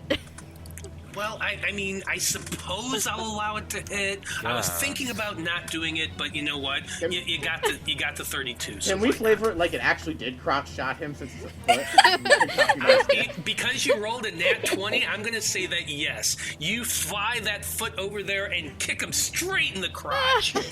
Roll that damage. Great. Okay. You Gonna just message our regular GM letting him know the Bigby's giant foot just kicked Moloch in the groin. I think that's fair. okay, and you double your damage, right, for crits? Yes. Okay, Yes. So you double the dice. Oh, so I'd roll 8 instead of that, or I just double the number they roll. You roll your dice and then double the number. Okay. I've seen it done both ways. I just wanted to clarify. So I rolled 22 damage, so doubled to 44. 44 points of damage. Huge crock shot that he like almost wants to drop the whip. He barely is able to hold it on. Both hands go right to his groin, and he just lets out a pitiful moan. Ah! And then immediately following that, you see that Vaya takes her hands as she's standing on the ceiling and holds them to her head, and she's looking at Moloch, and in Infernal, she's like, "You should know better than to mess with time. There's so many different timelines, and none of them turn out good for people who do things that are wrong." And she's casting Ralathim's Psychic Lance at him, and uses in that, she says, "You should know better, Moloch." And by using Moloch, he is the target. Well, before you do that, let's get that wild magic surge. That's for the correct. nat The 20. Digby's foot Yeah. does trigger that. So that is, Yep. that's not a D100. That's a D12. Hold on, let me re-roll those. 41 and 57. You gain resistance to damage from all schools of magic except evocation for the next hour. I'll take it. Nice. I'll take it. Did The we? wizard just gained armor. Yeah, so as you nut kick poor Moloch, and he's just howling in pain and kind of flicks you off as you're saying that, suddenly your entire body starts shimmering with magical light, and you basically have a force field around you. I dig it. Now, is it me or the foot that has that resistance? No, it's you. Okay. It's 100% you. All right. Great. But now go ahead and cast your spell. What spell did you say again? Ralathim's Psychic Lance. And I'm going to upcast this to 5th level. He does have to... Where'd it go? make a save. Yeah, intelligence saving throw. Okay, intelligence saving throw. This one being downgraded? Pentas? I already used my reaction. I'll get back to You my already used turn. your action, so okay, perfect. Fortunately, I think Malik's pretty dumb. That's a 19. Well, so I have a reaction I can use. It's not a spell. So at the same time as that happens, you see that like her hand twitches on her head, and she'll use her second chronal shift. I would like to force him to reroll, please. Which means we could technically keep the 8 then. But that's up to the DM. No, that's because it is added Yeah. advantage, so he did count those two. Okay. So it's just going to be one more basic straight roll. But that was an 18, which still technically succeeds. Yeah, that meets. Damn. All Yeah. right. But 15 points of psychic damage. Yep. Half as much damage and isn't incapacitated. So yeah, 25 to half. That's okay. The foot did a cool thing. Cool. Foot did a hell of a lot of damage. All, I guess. And then I'm not immediately like near anyone that I think can engage me, but it's getting a little heated over here, so I'm gonna run across the ceiling to get a little further away from what the heck's going on over here. Luckily, you are going way above where that chain devil is. You're nowhere within range of him. Nope. After Vaya, we have the Lair action. Gotta love the Lair action. The next one that comes up is the winds that were howling, that maddening howl, begins to pick up strength and intensify, whipping around the chamber with such force that it threatens to pull everyone off of their feet. I need everybody of a medium size or smaller to make a dexterity saving throw, please, including all of the devils. How about the ones that are floating? Do they do that any differently? Oh yeah, it's I hitting think them it's shaking too. around more. Okay, that is a 26 for Vaya. 22 for Pemdas. I got a 13. Ooh. You can spend a luck point if you want. Wait! Yeah, I'm doing the luck point. How's that even worse? Oh. So you technically can spend luck points multiple times if you really want to. It's up to you. I'll do another one. This is silly. That's the same! Ah! That's unfortunate. Evian is not feeling lucky. Yeah. Here's what happens. For those of you who rolled under a 19, you are thrown by the winds in a random direction about 20 feet. So I need you to roll a, D8 to see what direction you go. 5. 3. So the way I do random is basically I go from the top left square and count around clockwise. So if you rolled a 5, you would go... 10, 15, 20. But fortunately, as long as you don't hit like a side or anything like that, you're not going to be knocked prone. Oh, do I need to do this for the foot too? No, not for the foot. The foot's a magical thing. Okay, so as you go skidding off in that direction, you kind of hit that curve and slam against it. So you are going to take 8 points of bludgeoning damage, and you are currently knocked prone on the side of the ceiling. Okay. Next off... Oh, I forgot. All the spine devils failed, so I need to roll d8s for them. So he goes flying off this way. This guy does right here, hits the wall, smashes against the wall. He is going to take that damage. Oops. That's 8 points of damage. This guy here smashes into this guy. We're doing pinball stuff now. Mm-hmm. We 100% are.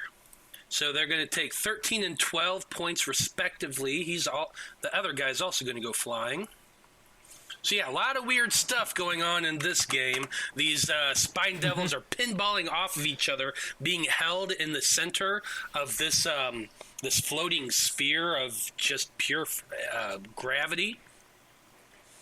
Moloch, not so much bothered by all this. Yeah. VIP move to Vaya for completely incapacitating 3 of the mooks. Yeah, for real. I was hopeful it would help if we didn't have to deal with the additional 3 devils. Hey, it's definitely been helping you all out. That's it for that. And next up, we have the Spine Devil who just got pinballed into another one of them and is sitting there. That's the one that had been spinning and gyrating and had all that puke like orbiting him. He's not having a great day.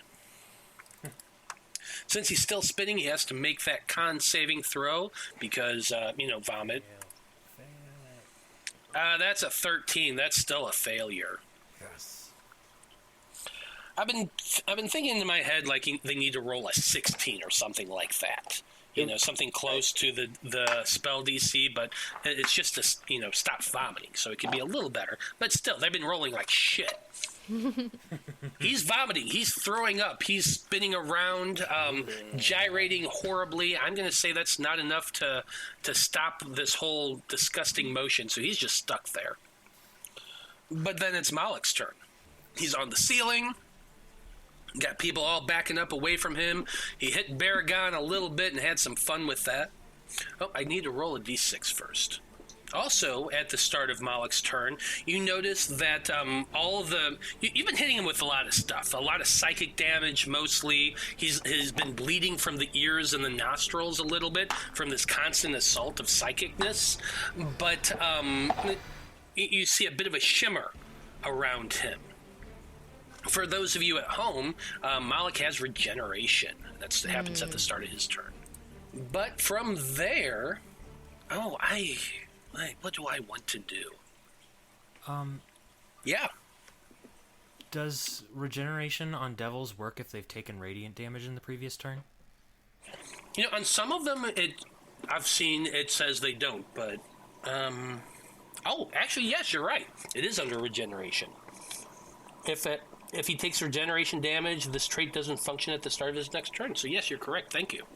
Leading the league in assists for this battle, Baragon Doubletail. Okay. Hey, you can't do that. You're right. Goes, right, sorry. And he just keeps bleeding more. Someone's going to start typing in the Rules Lawyer channel in the future, and then they're going to be like, wait. No, the rules lawyers are right here, and they have their law degrees and everything.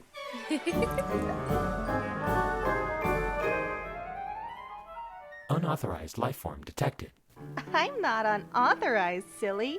I'm your friendly neighborhood mail robot, and I have a delivery from Minva RPG for you. I did not order anything. Well, it has your name on it, so are you sure it's not yours? But I did not give you my name.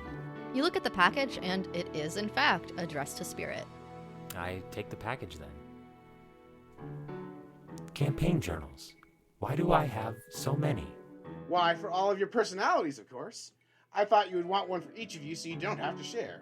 These campaign journals are perfect for players to track their character info, inventories, spells, and miscellaneous campaign notes. I'll mark you down as another satisfied customer. And if you want more, just go to our affiliate link in the show notes and use code BardRockCafe at checkout to save on your order. Scan complete. Data added. Friend request accepted. As the two Warforged finish interfacing, a druid in a straw hat runs by, swinging a pair of boa constrictors wildly like whips, chased by a horde of zombies. Tarnation, I don't think I can baptize them all. A little help? Murder protocols activated. Lethal force authorized. I'm just gonna move these journals inside and let you two do what you do best. Bye.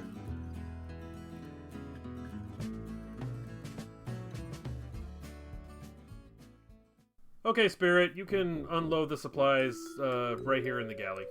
Acknowledged. Cargo unloaded. Scan complete. Unknown substance detected. That's nothing to worry about. That's just our stock of tea and coffee from Many Worlds Tavern. I wanted to stock up while we were at port. You can't get good tea and coffee just anywhere. Correction. You can get tea and coffee delivered from Many Worlds Tavern to many locations if you order through their website. And if you use the affiliate link in the show notes, a portion of your order supports the show. Oh, that's right. And you can even save some money on your order by using the code BardRockCafe at checkout. I'll keep that in mind. Thanks. You're welcome. I believe the captain said something about finding treasure while we are in port. Should we go find him? Yeah, sure. Who knows what trouble he'll get into by himself.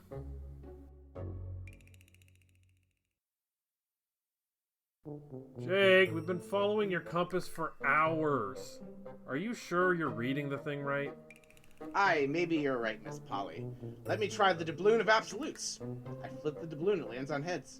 With the heads, you get a natural 20 and a wild magic surge. A treasure chest appears before you. That's more like it. I peer inside.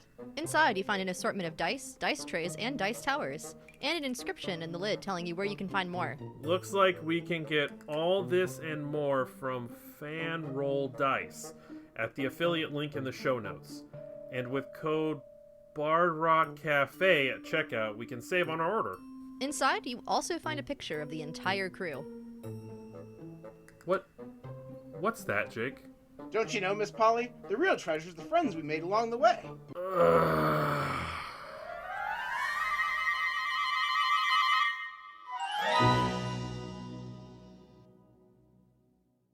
Christina, I'm all caught up in my favorite actual play podcast. What should I do? All of them? Even my podcast, Agents of Damned? That's right. Your show's excellent, but I'm up to date on that one too.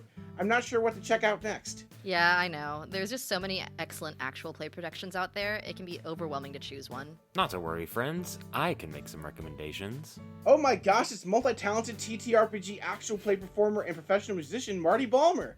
That's right. Just check out my new podcast, College of Whispers. We're the actual play book club that can help you find your new favorite production. Join me and my co-host Vicky every month as we review and analyze different productions in a spoiler-light format that's both entertaining and informative. Wow, that sounds great. You don't just look at the big name productions, right? Yeah, I feel like whenever I ask for podcast recommendations, the same handful of super popular mainstream shows is all I get suggestions for. Not to fear, on College of Whispers, we look at a mix of big names and indie productions, so the scrappy up-and-coming shows can get their moment in the sun as well. Well, I'm sold. I'm gonna go download College Whispers on my favorite podcatcher right now. Thanks, Marty. Wait, Paul, we're part of the Bard Rock Network now. How is any of this news to you? Give them a listen, everybody.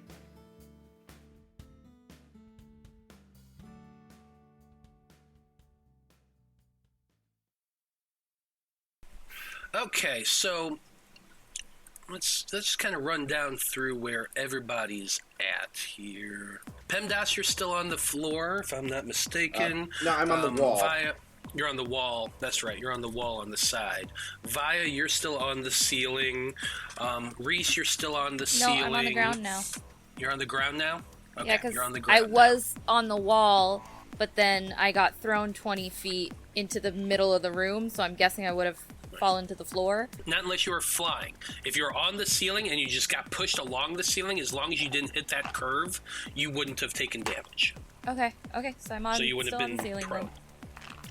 You are still on the ceiling. Is the ceiling just 35 feet up here, though, because it's near the mouth of the tunnel? Yeah. Okay.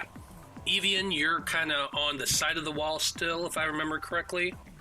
Yeah, I'm prone. Yeah.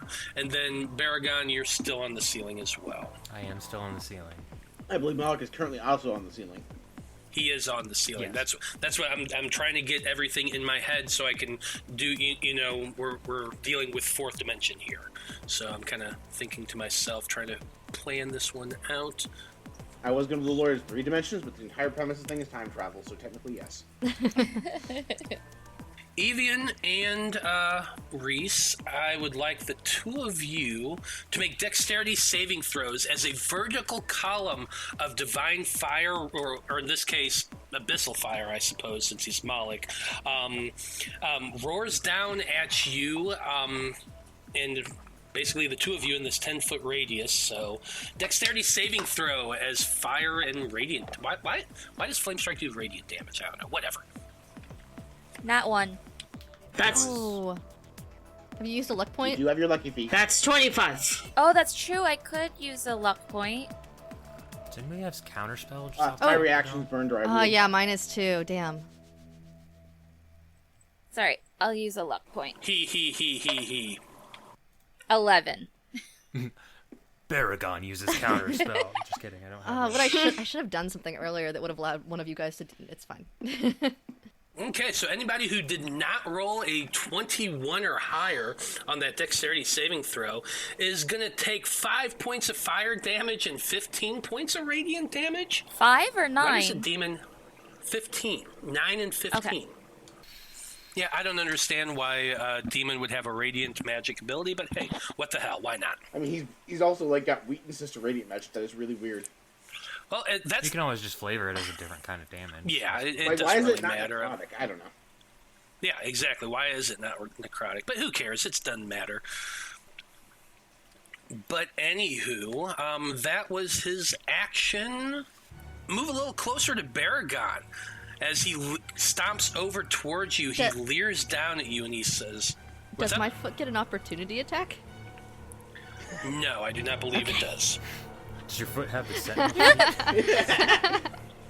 If only Magic got that stuff.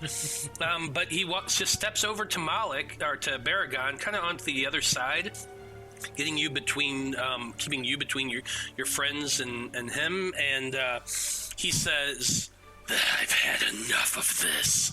It's time to end you all and regain my place in the 9 hells. PEMDAS, you're up next. All right, so PEMDAS is going to Spider-Man run across the wall over here. You're starting to test my patience, Moloch, and I would like to cast Mental Prison. I need you to make a DC 20 intelligence saving throw, please. Well, so Moloch rolled a 12 on his intelligence saving throw.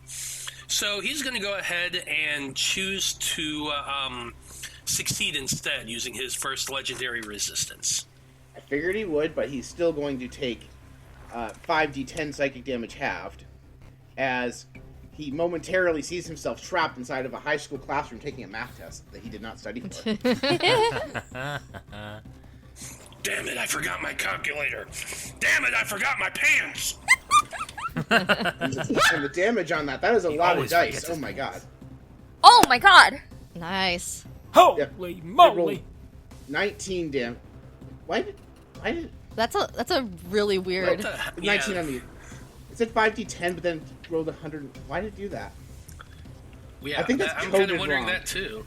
I think there's a mistake in the coding of that thing. No, it's fine. Everybody shut up. For the audience, it randomly rolled. I'm trying to look at the math here. It's 19 plus added 82. the 19 and the added 19 plus 82. I don't. Yeah, where's it getting either? So, Unless you just rolled like a.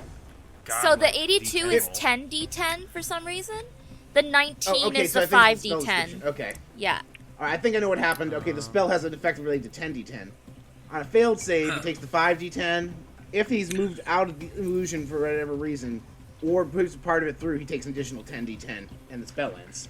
So that it rolled the 10d10 automatically. Yeah. So it only takes the 19. As exciting as that 10d10 was. Would have been awesome, but okay, but oh well. But it's the 19 points of psychic damage, and is that halved? It is. So you can take 9. Yeah, so 9 points of psychic damage.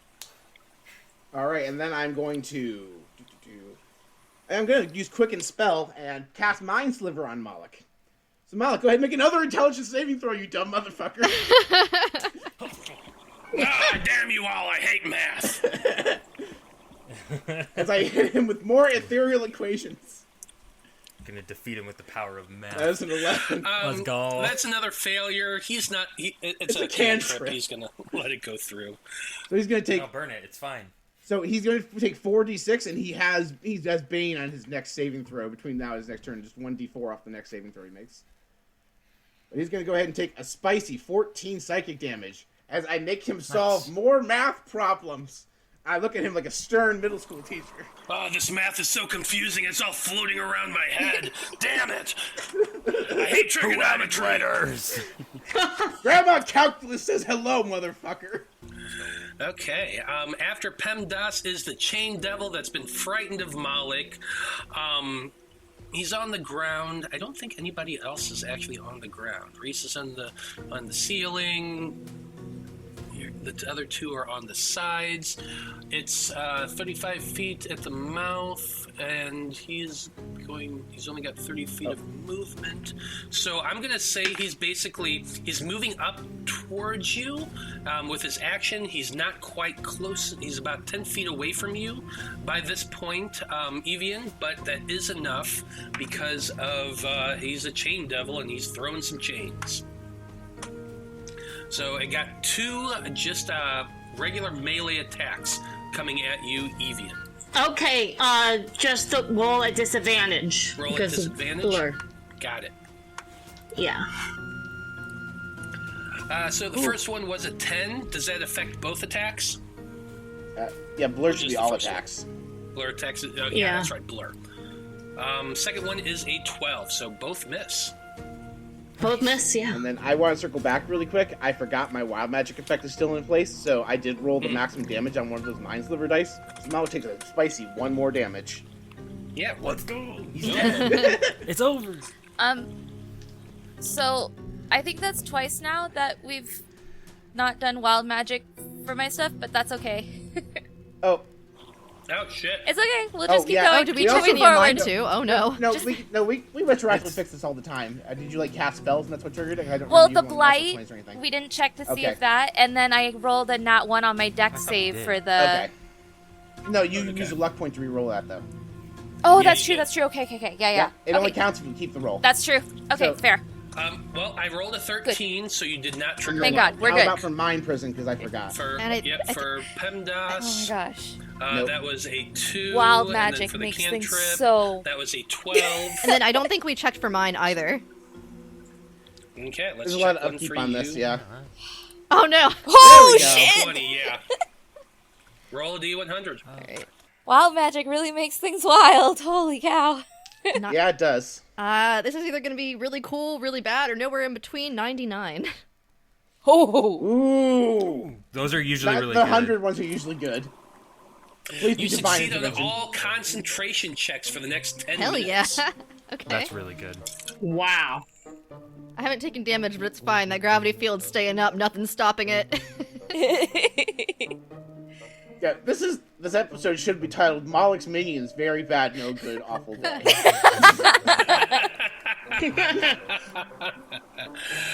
Screw rock around the clock. Where are you going with that? Moloch and the terrible, horrible, no good, very bad day. Version 2, the second one. The second one. The squeak wall. Okay, we do got the Spine Devil. He's against. He got hit against the wall. He's still kind of spinning there. It's really weird. But oh wait a minute, that's the one that actually managed to right itself, And then he immediately got flung back. and then immediately got flung back. So I'm gonna say it's able to probably get out of this this field by this point.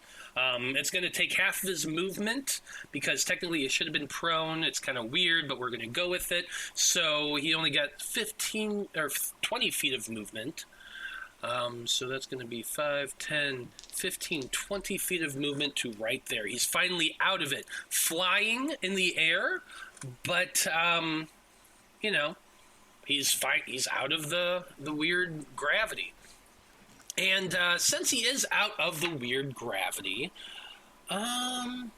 let's go ahead and use the action that I haven't been able to use this entire freaking game with this guy. He's got a range of 20 feet. Is anyone actually in his range? That's the next question. God, no, nobody is. So he's just going to be really, really irritated since he can't do anything else and throw 2 of those spines at the giant floating foot that's there in the space. Not the Because, foot. like, what else can he do? Can you actually hit the So foot? much damage. You can. It's an object that has an AC of 20 and hit points equal Awesome. to my hit point maximum, so it's got 100 hit points. It's a very, very Jesus girthy foot. Christ. It is a girthy I like the foot wording. that kicked Moloch's giant dick. 21 actually hits. Yeah, it does. Amazing. So 6 points of piercing and 4 fire, 10 points of damage to the foot. Okay. Baragon. before your turn begins, at the end of that Spine Devil's turn, Moloch is going to go ahead and use his first legendary action because he's getting pissed off and tired of this shit. And he's going to cast, or is he going to attack? He's just going to attack you because he's sick of you. That's a 34 to hit.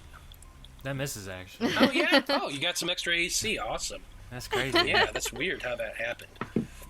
No, I mean, honestly, it's not too bad of a damage. 10 points of slashing, 6 lightning. Pushes Barry away again. Pushes Barry away 10 feet. You know what? I'm going to be smart this time. I'm going to use that to fling you into the gravity. So, and that at which point the whips kind of try to get around you. Do you want to succeed or do you want to fail? Can I do the saving throw, and if I succeed, use the whip to get back out of the well? Well, so the thing is, he's going to actually pull you towards him if you fail. That's just how it works. It doesn't like keep you grappled or anything. So, but it's not going to grapple me or anything. No, it doesn't say anything about grappling you. Nope. Okay, then I'll just fail the save. So what I need you to do, as you go flying into the gravity well, I need you to make a con saving throw for me. Okay, I'm good at those. 27. Yeah, 27's more than enough. You're able to hold your lunge as the spinning begins to grab you, but then that whip wraps around your leg. Moloch yanks you back towards him, and you come flying to right about here. You're still kind of spinning a little bit, but you're still in that radius. But then he's just, yo. Now it's your turn, Baragon, so what do you want to do? All right, I am circling around him, going back out of the well, and I'm not in the business of fucking around anymore, so I'm gonna attack him a bunch. First attack.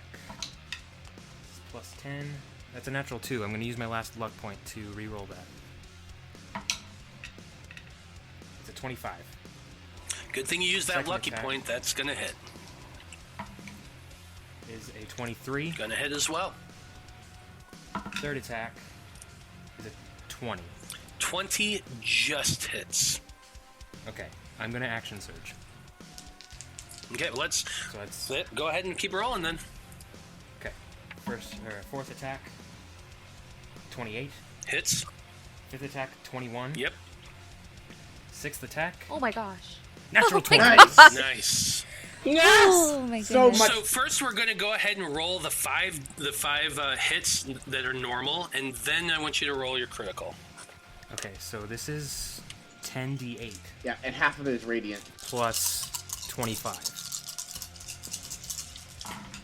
66 damage. 66 on those points of 5. damage for 5 attacks.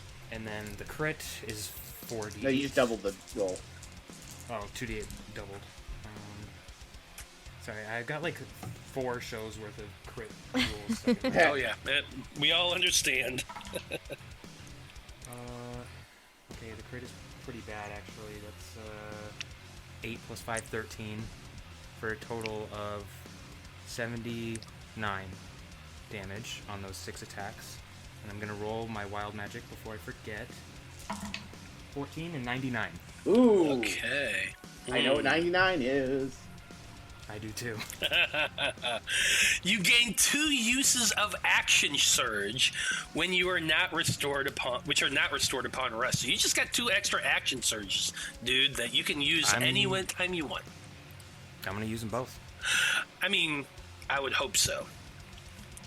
I like the idea of like he gets yo-yoed and then he just starts brutally yo-yoing Moloch around. Yeah. Moloch is getting wailed on this unending like Street Fighter combo. First attack is an 18, which I believe Misses. misses. Yes. 20 on the dot. Okay. 27. Mm-hmm. A 20 again. Mm-hmm. A 15. Misses. And, okay, this one is usually my good one. A nat 1. Oh. Well, on the bright side, you get a wild magic switch. After all Another the one. So 3 attacks hit. So go ahead and roll your 3 damage, Okay, so that's and then give me your another D100. 41 damage. 41 more points of damage. Wow. And then, Wow. so that was like over 100 points of damage. Yep. pretty decent. The Nat 1 Wild Magic Surge is a 15 and a 79. 79 again. Okay, so for the next 10 minutes, you cannot willingly move within 5 feet of friendly creatures, as if repelled by magnetism. Okay. Well, Yeah, that's what happens. It's either that or your So I just- fingernails become polished, and that's Already are, baby. Yeah, they are. They always are. I get that one very frequently. I believe it. Yeah, so Moloch like pulls me back in, and I just whip around him and just unload. Yeah, you absolutely do. And slashing him repeatedly over and over again, he is looking extremely hurt. These cuts from that radiant sword of yours is just burning into his flesh, which does not seem to be able to regenerate because of that radiant. Yeah, he's not looking great at all. Now's the time. Finish him off. I keep using math, but he keeps solving the problems. At the end of your turn, he's going to go ahead Actually, and bonus use... action. I'm gonna second one. Oh, go for it. Oh yeah, you have bonus actions. Yeah, forgot about that, didn't you? Okay, so I heal 23. Okay, you're gaining a little bit of that vitality back, breathing in deep and preparing yourself as Moloch uses that legendary action to just unload on you with that many-tailed whip. That's an 18 to hit. That misses. Nice. So, he's trying hard. He's weakly pulls up that whip, tries to swing at you. You nimbly jump back out of the way, dodging. Next up, we have a Spine Devil, who's still in that gravity field, spinning around. He did manage to right himself. I think that was one of them that did, but definitely not doing too well. He's going to go ahead and make that con saving throw again. Whew, that's another nat 1. These things are ineffectual as fuck. I knew I should have given him something better. But that's okay, because this thing is just spinning around. It begins vomiting once again. The pinball effect of hitting the other Spine Devil and bouncing off of it is just sent him into a free spin, and vomit is spraying everywhere. Ugh. Evian, you're up next. I'm a little blinded over here. Do I still have a guy on top of me? Yeah, he's about 10 feet away from you right now. You are lying prone on your back on the side of the tunnel. Okay, so I'm gonna stand on up, brush myself off a little, and pull up my crossbow from the side and shoot at him. Go for it. Make your shot. 25 to hit. Oh, yeah, that's going to hit. That is 13 damage. Yeah. 13 points of damage It would be to really the funny if chain. Aragon did. Oh, it's the Chain Devil. I thought it'd be funny if like Aragon did 13 attacks and then a single arrow finishes off Moloch. Well, did you say you're attacking the Chain Devil? Or did you say you're attacking Moloch? No, Chain Devil, the Yeah. one who was on top of That's me. what I thought. That's Yeah, what I thought. I wasn't paying attention for a second. That's on me. Okay, your arrow goes flying into his chest, strikes there. He grabs it. He kind of groans a little bit. Not a lot of damage, but a little bit. And I move to the side a little bit. Okay, now, you are within 10 feet of him. That is within range, so that does trigger his reaction. So he's going to be making a chain attack. That should not have been a disadvantage. That it was a 20 to hit. Oh, I mean, no, Yeah, that hits. I'm sorry, it was a disadvantage because he's frightened. So Oh, it's a yeah, it 19. was. So it's a 19 to hit. It still hits. I'm sorry. Okay, cool. 11 points of slashing damage. The target is grappled. Yeah, so you are grappled. Cool. Wrapped up by this, as you're running away, he just flings this chain out. It wraps around you. The spikes on the sides pierce into your flesh and kind of, it's like a saw motion, you know, like a chainsaw a little bit. And you are unable to move away from him. I'm gonna holler out to my owly friend and pass a bardic inspiration. Hoo! Hoo! Hoo! The music of our people. Vaya looks at Absolutely. you, raises an eyebrow, is like, you know, in some cultures, that would be considered insensitive. But I appreciate it. Sorry. Use your anger. Okay. Well, at the end of Evian's turn, Moloch's going to go ahead and use his last legendary action. Barry, how are you looking right now? Honestly, all things considered, not too bad. Not too bad. Okay, good to know. So Moloch, seeing this, that you're not looking too terribly hurt, he's looking extremely hurt, and he's getting a little frustrated at this point. He says, I will not allow you to defeat me. I will succeed. I will change my fate. And he is going to go ahead and he's just going to go ahead and wail on you again. That's a 19. It just hits.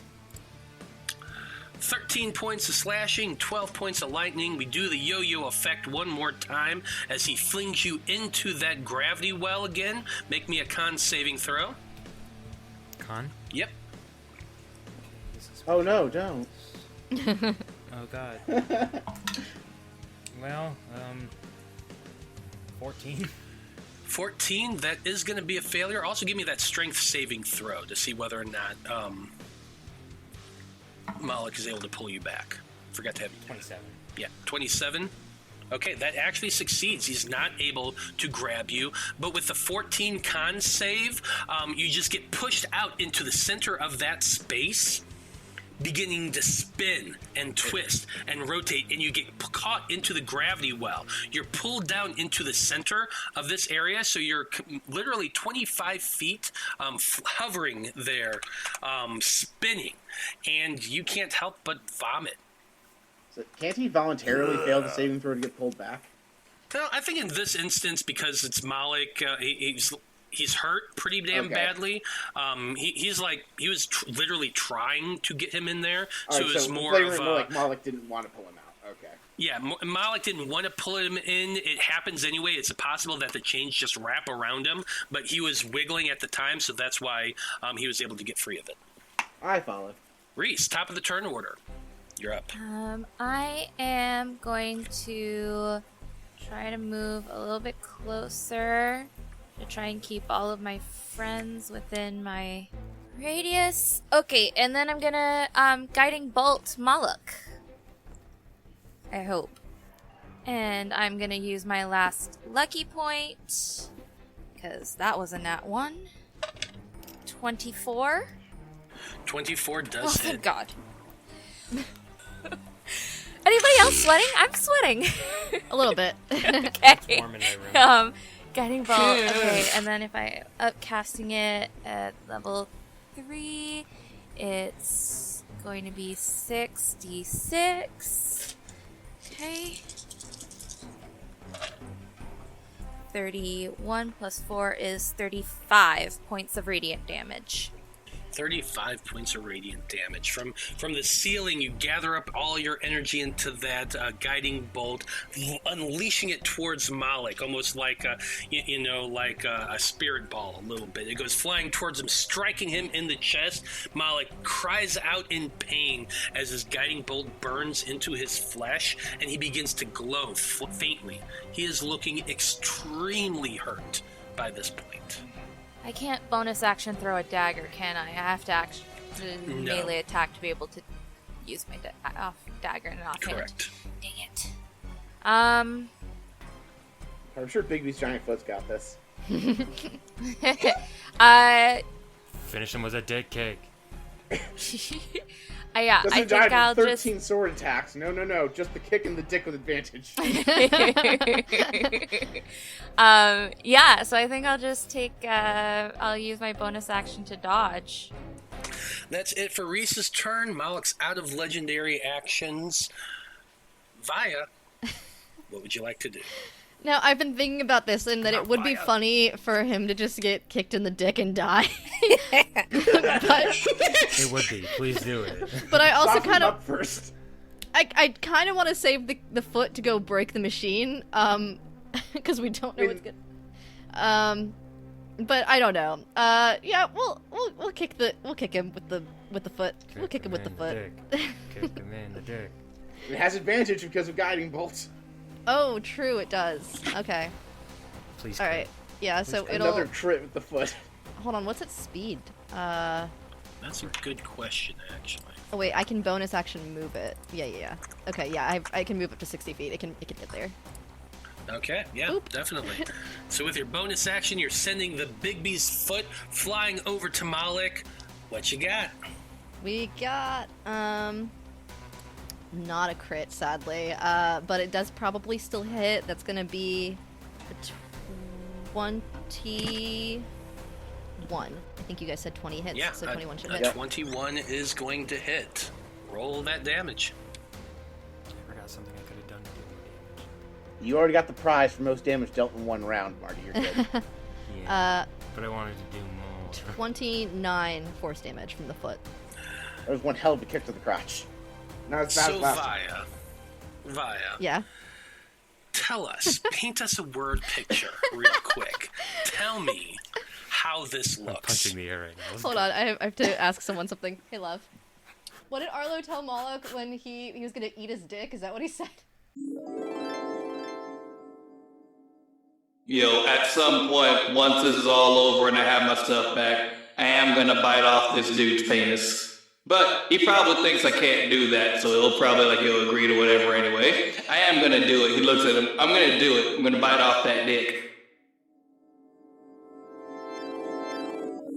So, Via, controlling this Bigsby's giant foot, sees through time, sees this moment where this cowboy dragonborn is telling Moloch that he's gonna bite his dick off, and this foot forms a mouth as it goes and kicks him in the crotch, and bites. Chomps down through this dick, and Moloch screams this high-pitched scream of pain. Ah! Baragon just bursts out laughing. Just spinning around in the middle of this gravity plane.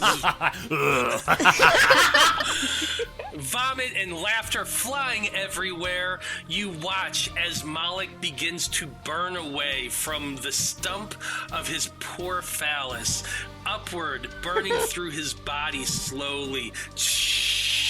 His last words are...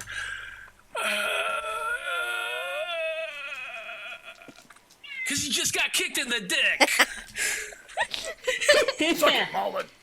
The winds die down around you. You still have those spine devils in the air, being controlled by that spell of yours. There is still a chain devil, but with Moloch gone, the danger here is pretty much negligible. I imagine the chain devil would see his master defeated once again and turn his tail and run away. Yeah, guys, Asmodeus is hiring guys. You don't need to fight us. Yeah. They wouldn't at this point. Moloch is defeated. Do you release them from the gravity? Via will drop concentration on the gravity field. The Big B's hand kind of lasts a little bit longer, but as the gravity is removed, you see the spine devils kind of fly down a little bit, and they're like, look, he was just paying us. This was a job. We're gonna go. Get money. Yeah, that's fine. We're gonna keep this. And I walk into the machine and grab that root, and I hand it to Double Tail. I'm like, I feel like you'll be able to make good use of this in the future. What was it? The dream root that's in the machine. Yeah. There's at the edge of that machine, you can see that there's this tree root just kind of hovering there. It's about, like softball width around, kind of tapered at one end and just kind of broken at the other. It's just hovering there in this arcane space. But it wouldn't take you a lot of time to figure out how to power down this machine. It'd be a little bit of trial and error. I'm a robot. We got this. Yeah. I really think you'd be able to handle it just fine. I So R2D2 you power up to the it down. machine. What's that? I R2D2, like, insert my hand into the machine and turn it off. Just kick it a couple times with the foot. You just talk to it and ask it to go to Yeah. sleep. You guys just hear an elaborate series of boops and beeps between me and the machine. As your hand grasps that branch, Baragon, you can all hear the voice of the goddess whispering to you. Well done, my brave champions. You have stopped Moloch and his horrible machinations, and you have made sure that fate and destiny are safe once again. A portal opens up, and this time you can see through the portal to the other side, the garden that the goddess had created for you. She's standing there on the other side, smiling, grateful, beckoning you to return. You have a way forward, a way back to your own times, your own planes of existence. But you have succeeded. You have defeated Moloch and stopped him from changing his fate. And the goddess is elated. So well done, everybody. Woo! Yeah!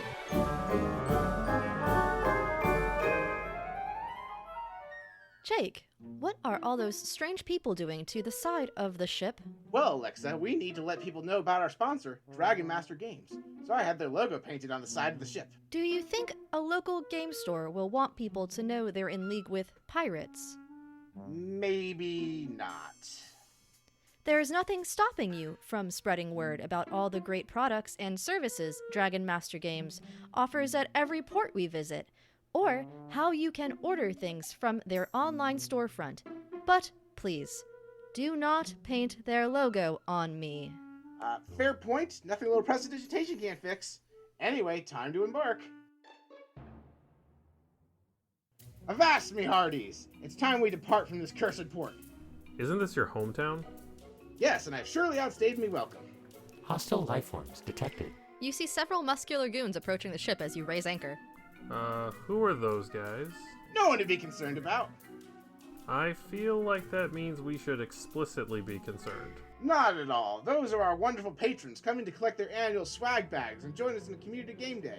Ahoy, mateys! Come aboard for some of the finest swag in the Astral Sea. Oh, okay then.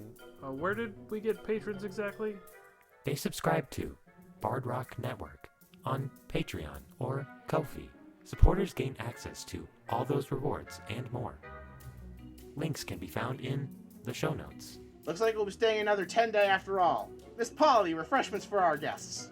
Sure, I have nothing better to do than make snacks for everyone. Oh, you're right. I'm so sorry, Miss Polly. I don't want to keep you from your duties. What's your job title again? Ship's cook. Ah, so then you'll be making refreshments for our guests then. Snarky attitude detected. You're damn right. Thank you for all for listening. We hope you enjoyed the show.